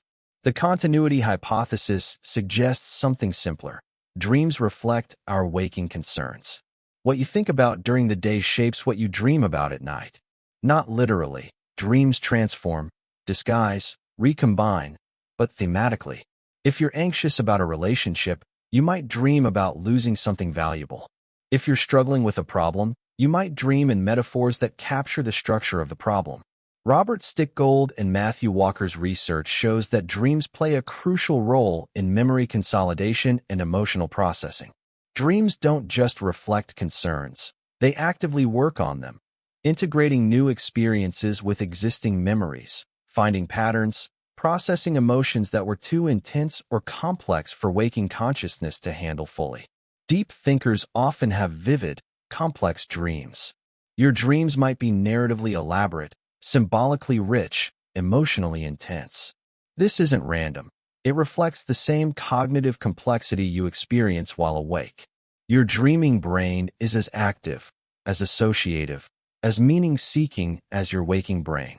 Perhaps more so, because the constraints of logic and social acceptability have dissolved, allowing your mind to make stranger, more unexpected connections. The unconscious mind. Sigmund Freud's topographical model divided the mind into three levels. The conscious, what you're aware of right now. The preconscious, things you can easily bring to awareness. And the unconscious, thoughts, memories, desires that are actively kept from consciousness.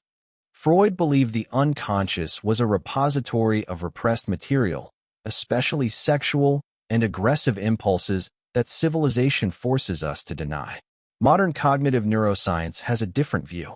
The unconscious isn't primarily about repression, it's about efficiency. Timothy Wilson calls it the adaptive unconscious, a sophisticated system that handles enormous amounts of information processing below the threshold of awareness. Most of what your brain does, you're never conscious of. Visual processing happens unconsciously. Language comprehension happens unconsciously. Social judgments, pattern recognition, implicit learning, all unconscious. Consciousness is actually the small tip of a vast cognitive iceberg. A.P. Dijksterhuis's unconscious thought theory suggests that for complex decisions, unconscious processing might actually be superior to conscious deliberation. His research shows that when people are distracted after considering a complex choice, they often make better decisions than when they consciously deliberate. The unconscious can weigh multiple factors simultaneously without the bottleneck of working memory. This is why sleeping on it works. You gather information consciously, then let your unconscious work on the problem. The incubation period isn't passive waiting, it's active unconscious processing. Your brain continues working on problems even when you're not aware of it, making connections, testing solutions, preparing insights that will feel like they came from nowhere when they suddenly arrive in consciousness. Creativity and the hypnagogic state. There's a liminal state between waking and sleeping. The hypnagogic state as you're falling asleep, the hypnopompic state as you're waking up. In these transitions, consciousness becomes strange. Logic loosens. Images arise unbidden. Ideas connect in ways they wouldn't during full wakefulness.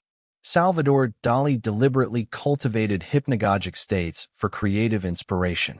He would sit with a key in his hand held over a metal plate. As he drifted toward sleep, his hand would relax. The key would drop and clang, waking him just enough to capture the strange imagery emerging from that threshold state.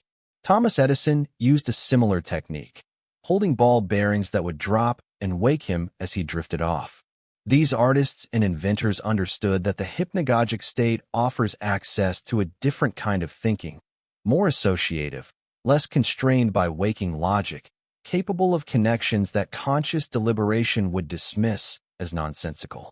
Brain imaging shows that during drowsiness, alpha wave activity increases, the same pattern associated with relaxed attention and creative insight. The prefrontal cortex's inhibitory control weakens, allowing more distant associations to surface. You're not fully asleep, so you can still maintain some intentionality, but you're not fully awake, so the usual cognitive constraints have softened. If you want to capture hypnagogic insights, keep something to write with near your bed. As you drift, strange thoughts will arise. Most will be nonsense, fragments of dreams, loose associations, mental debris. But occasionally, there will be genuine insight, a connection you couldn't make during full wakefulness. The trick is learning to distinguish which is which, and that requires practice. The hypnagogic state is the territory between waking logic and dream logic. It's where your conscious mind loosens its grip but hasn't entirely let go. And in that loosening, possibilities emerge that rigid wakefulness wouldn't permit. Lucid dreaming and metacognitive awareness. Most dreams happen to you. You're swept along by dream logic, accepting impossibilities, experiencing without questioning. But sometimes, within the dream, you realize you're dreaming. This is lucid dreaming, consciousness arising within the dream state, awareness dawning in sleep. Stephen LaBerge pioneered the scientific study of lucid dreaming, proving its existence through eye movement signals from lucid dreamers during REM sleep. Brain imaging shows something fascinating. During lucid dreams, the dorsolateral prefrontal cortex, the area associated with executive function and metacognition, reactivates. It's normally quiet during REM sleep, but in lucid dreams, it comes back online while you're still dreaming. This is essentially metacognition turned all the way up. You're experiencing a dream while simultaneously knowing it's a dream. You're observing your own consciousness from within consciousness.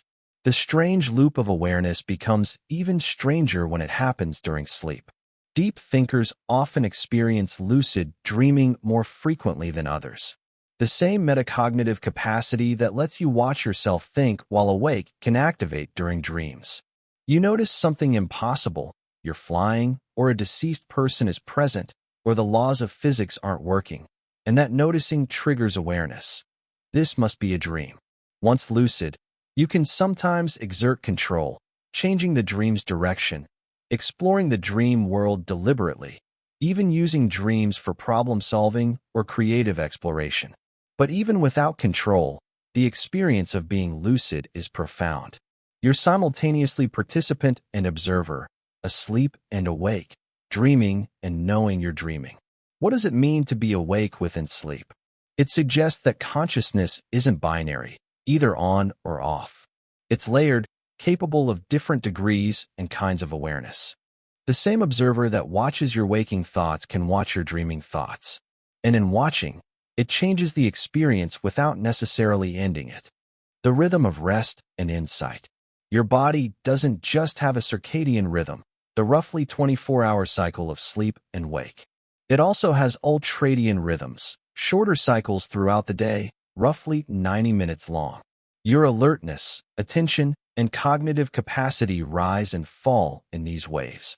Honoring these rhythms means taking breaks, not because you're lazy, but because your brain needs periodic rest to function optimally. The default mode network, that system we discussed earlier, activates during rest, during mind wandering, during the moments when you're not focused on external tasks. And this is when insights often arrive, not during intense concentration, but during the break afterward. Not while you're actively working on the problem, but while you're taking a walk, taking a shower, staring out the window. Your conscious mind steps back, and the unconscious delivers what it's been working on. Bertrand Russell wrote an essay called In Praise of Idleness, arguing that modern obsession with constant productivity destroys the conditions necessary for creativity and thought. Idleness isn't laziness. It's space for mind wandering, for unconscious processing, for the kind of loose, associative thinking that generates new ideas. But modern life has declared war on idleness. Every moment must be filled with work, with content, with stimulation. There's no space for mind wandering because there's always something demanding attention. And without that space, insight becomes rare. Ideas need room to form. Connections need time to emerge. And your unconscious needs periods when consciousness isn't actively directing traffic. Here's permission you might need. Rest is not laziness. Staring into space is not wasting time. Letting your mind wander is not failing to focus. These are the conditions under which ideas form, insights arrive, problems solve themselves. Your unconscious is always working, but it can only deliver its findings when consciousness quiets enough to listen. The nature of creative insight. There's a particular joy that comes with understanding, not the satisfaction of completing a task, but the electric moment when something clicks into place that wasn't there before. When disparate ideas suddenly connect. When a problem that seemed intractable reveals its hidden structure. When your mind makes a leap you didn't know it was capable of making. This is creativity, not just artistic expression, but the fundamental ability to see what wasn't visible before, to combine what seemed separate, to generate novelty from existing materials. And for deep thinkers, this might be where your particular way of being in the world offers its greatest gift. In 1926, Graham Wallace described creativity as a four-stage process. First comes preparation, gathering information, working consciously on the problem, loading your mind with the raw materials of insight. Then incubation, stepping away, letting the problem sit, allowing unconscious processes to work on it. Then illumination, the aha moment when the solution suddenly appears, often when you're not actively thinking about it. And finally verification, testing whether the insight actually works, refining it into something usable. This model has held up remarkably well.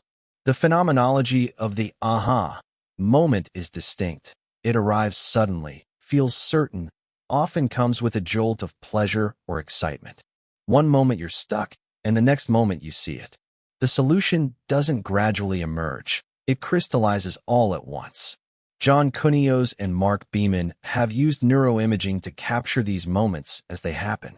About a second before people report insight, there's a burst of high-frequency gamma waves in the right hemisphere, specifically in the anterior superior temporal gyrus.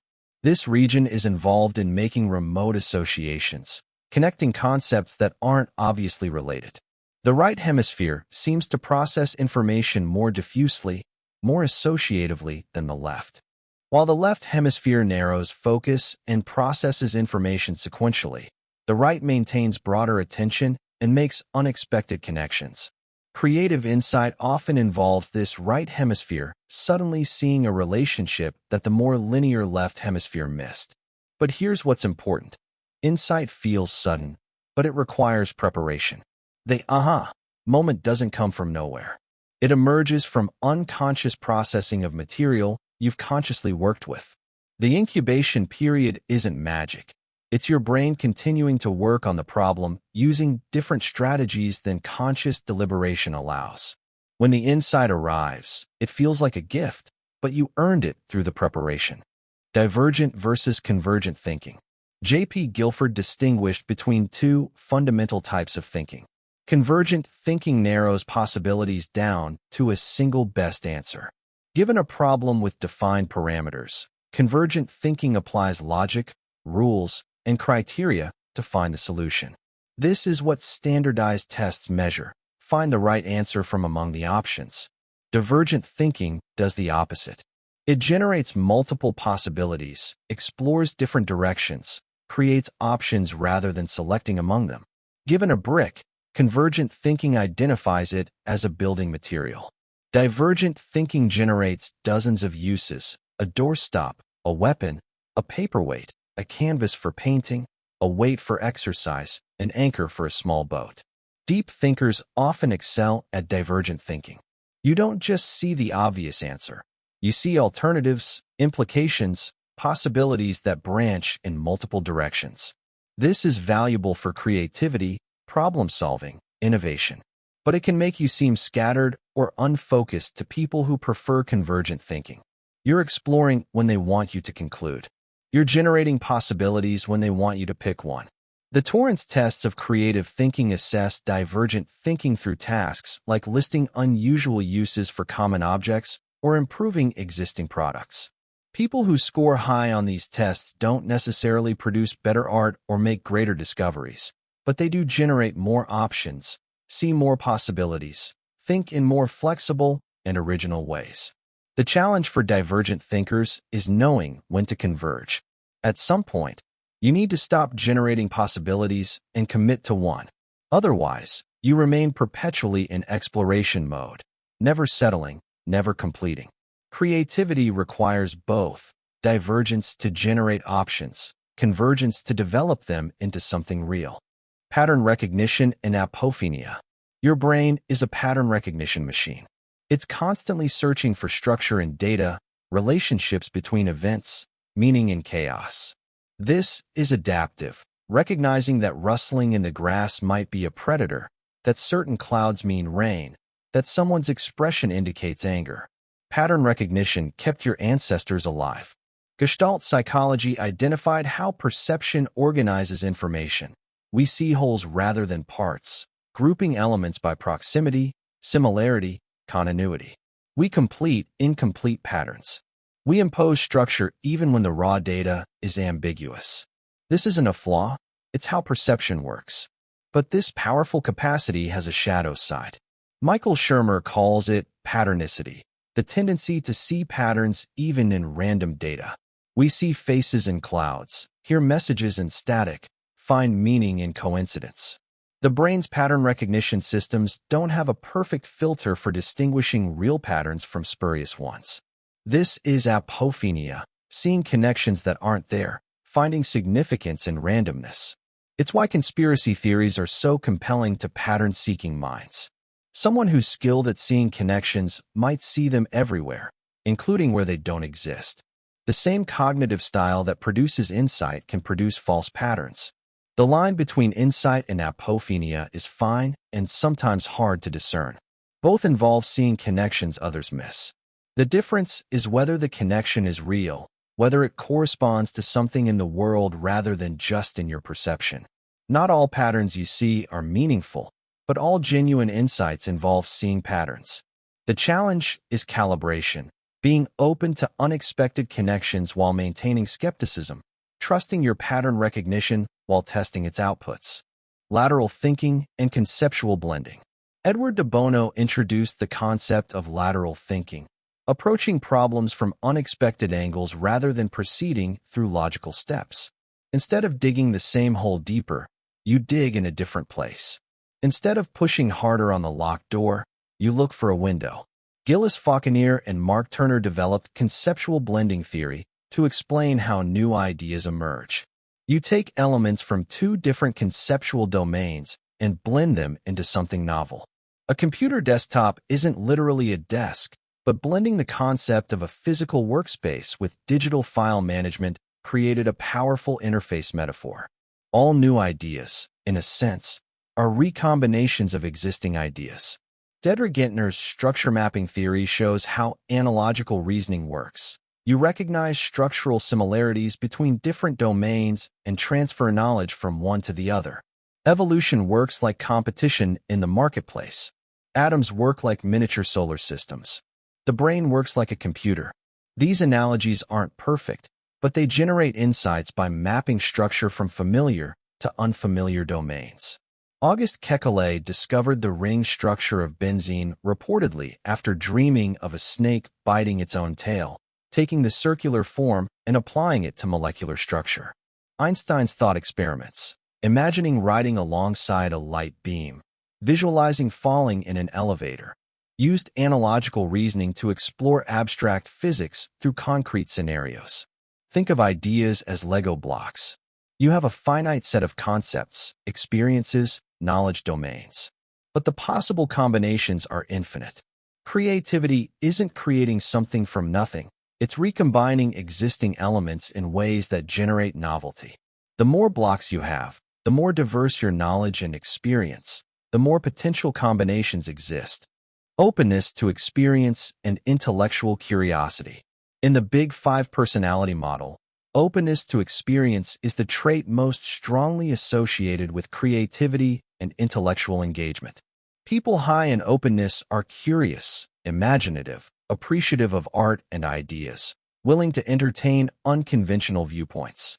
Colin DeYoung further subdivided openness into two aspects: openness, aesthetic sensitivity, imagination, and intellect, intellectual engagement, curiosity about abstract ideas.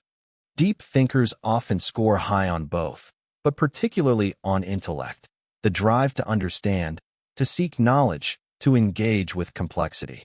There are neurobiological correlates. The dopamine system, particularly the seeking circuits, drives curiosity and exploration. Some people's brains produce more pleasure from seeking new information, encountering novelty, solving puzzles. This isn't just preference, it's partly biology. Your brain rewards you for learning, which makes you seek more learning, which further develops your cognitive capacities. George Lowenstein's information gap theory explains why curiosity feels almost physical. When you're aware of a gap between what you know and what you want to know, it creates tension, an itch that demands scratching. Curiosity isn't just idle wondering. It's motivated drive to close that gap. And closing it produces genuine pleasure. For deep thinkers, learning isn't instrumental. It's not just a means to career success or social status. It's autotelic, valuable in itself.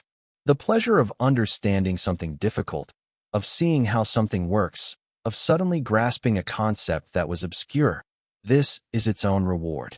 You're not learning to achieve something else. You're learning because not learning would feel like suffocation. The dark side of creativity. There's a romantic notion of the tormented genius, that creativity requires suffering, that madness and brilliance are linked.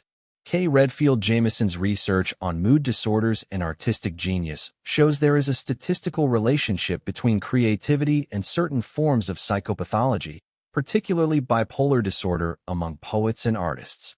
But this relationship is complex and often misunderstood. Creativity doesn't require mental illness. Most creative people are not mentally ill, and most mentally ill people are not particularly creative.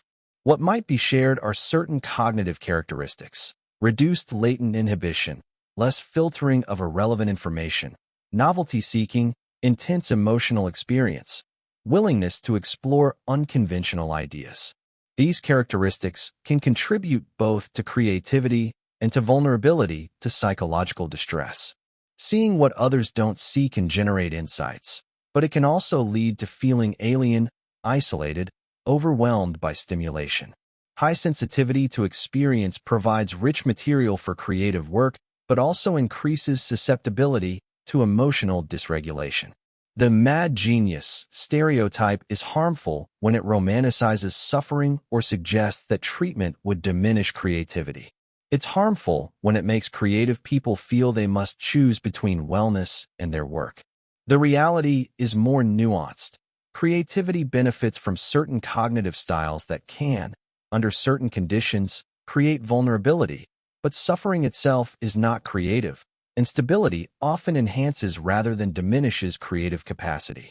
There is a cost to seeing what others don't: social costs, psychological costs, the burden of perception. But this doesn't mean creativity requires torment.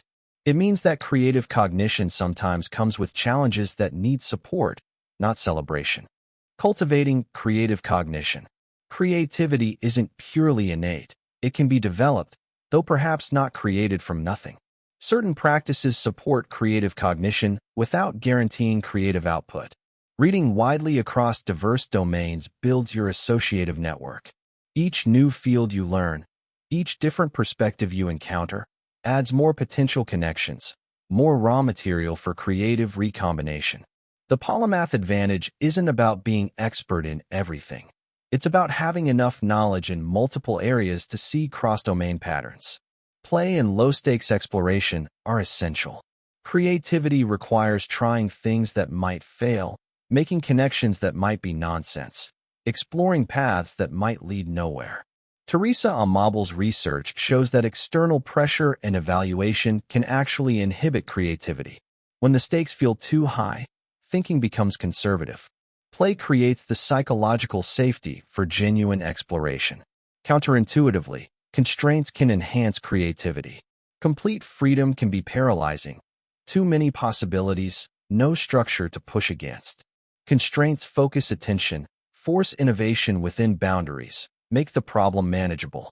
Writing a sonnet is more creatively demanding than free verse precisely because of its formal constraints. Boredom is essential for creativity. When your mind isn't occupied with consumption or busyness, when you're slightly understimulated, that's when wandering begins. Modern life has eliminated boredom. There's always content to consume, always something to check. But without boredom, without empty time, the mind doesn't wander productively, doesn't explore, doesn't generate spontaneously. Finally, capture your ideas. Not because every fleeting thought is valuable, but because insights are fragile. They arrive suddenly and can dissolve just as quickly. Keep something to write with accessible. When a connection appears, note it. Most will be trivial, but occasionally there will be something worth developing, and you won't have to rely on memory to retrieve it. This isn't prescription. I'm not telling you how to be creative. I'm describing what seems to support creative cognition for people who already think deeply.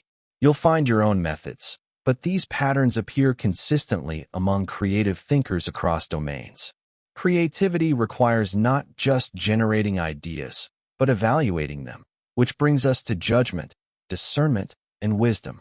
Because seeing many possibilities is valuable, but so is knowing which possibilities are worth pursuing. Making unexpected connections matters, but so does distinguishing real patterns from spurious ones. The creative mind needs the critical mind as partner, not as adversary. That's where we're heading next, into the development of judgment, the cultivation of wisdom, the capacity to think not just deeply and creatively, but well. The development of judgment. Thinking deeply is valuable, but it's not sufficient. You can think complexly and still be wrong. You can see patterns and miss the actual structure. You can analyze endlessly and make poor decisions. Intelligence without judgment is clever foolishness. Creativity without discernment produces as much noise as signal. What transforms deep thinking into wisdom is the development of judgment, the ability to think not just deeply, but well. Aristotle distinguished between different types of knowledge. There's episteme, theoretical knowledge, abstract understanding.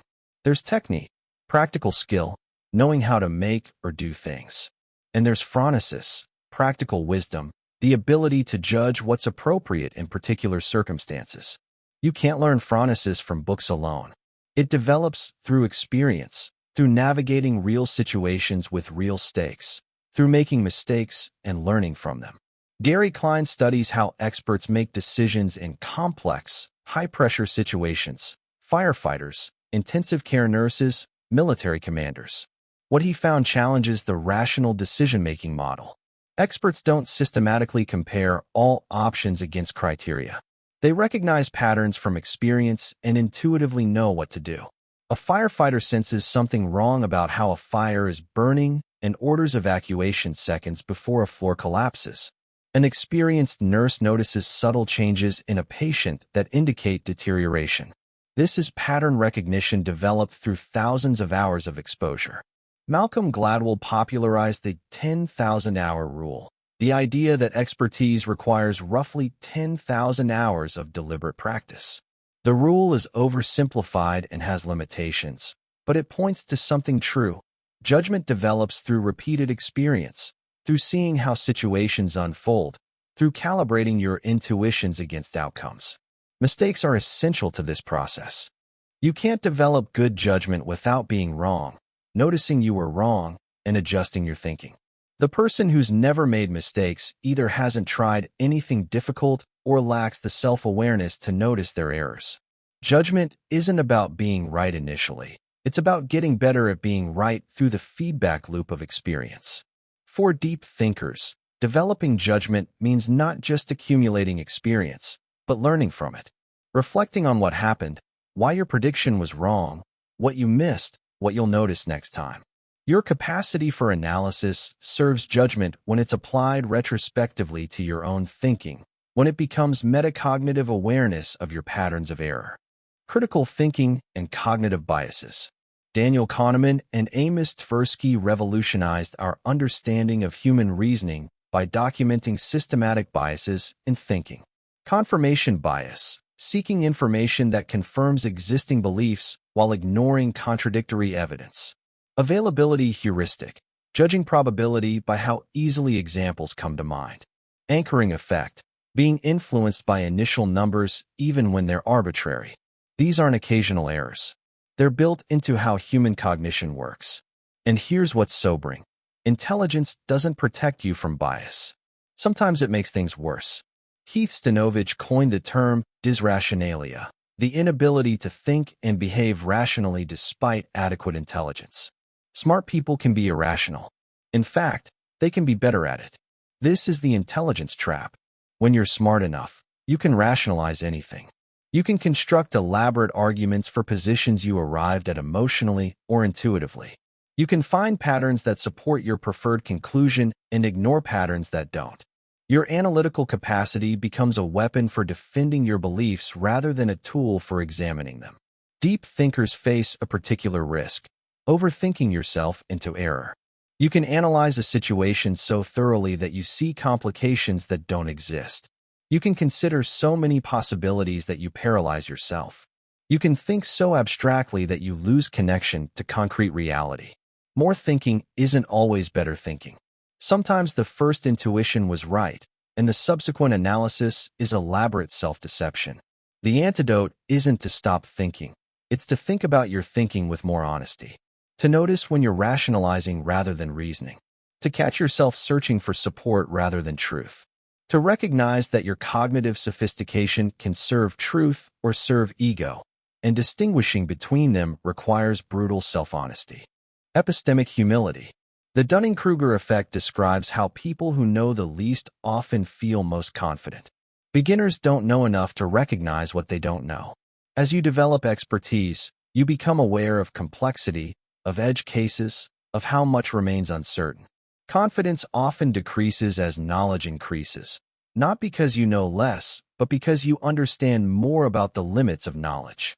Socrates claimed his wisdom consisted in knowing that he knew nothing. This sounds like false modesty, but it's profound humility. The wisest recognition is awareness of your own ignorance. Not that you know nothing at all, but that the ratio of what you know to what you don't is vanishingly small, and even what you think you know may be wrong. There's a difference between confidence and certainty. Confidence is appropriate when you've done the work, gathered evidence, tested your thinking. But certainty, the feeling that you couldn't possibly be wrong, is almost always unjustified. The world is more complex than any model of it. Your perspective is partial. Your information is incomplete. Certainty closes off learning. Epistemic humility keeps you open.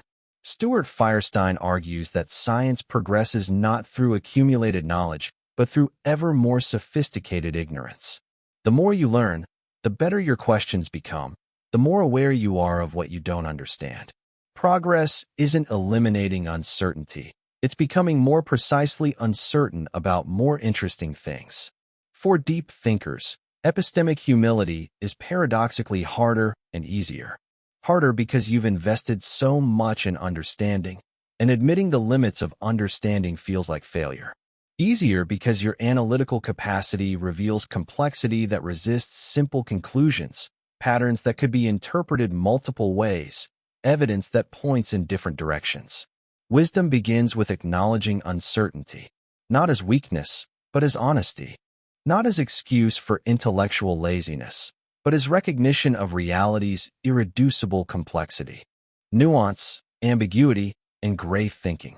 Else Frankel-Brunswick studied individual differences in tolerance for ambiguity.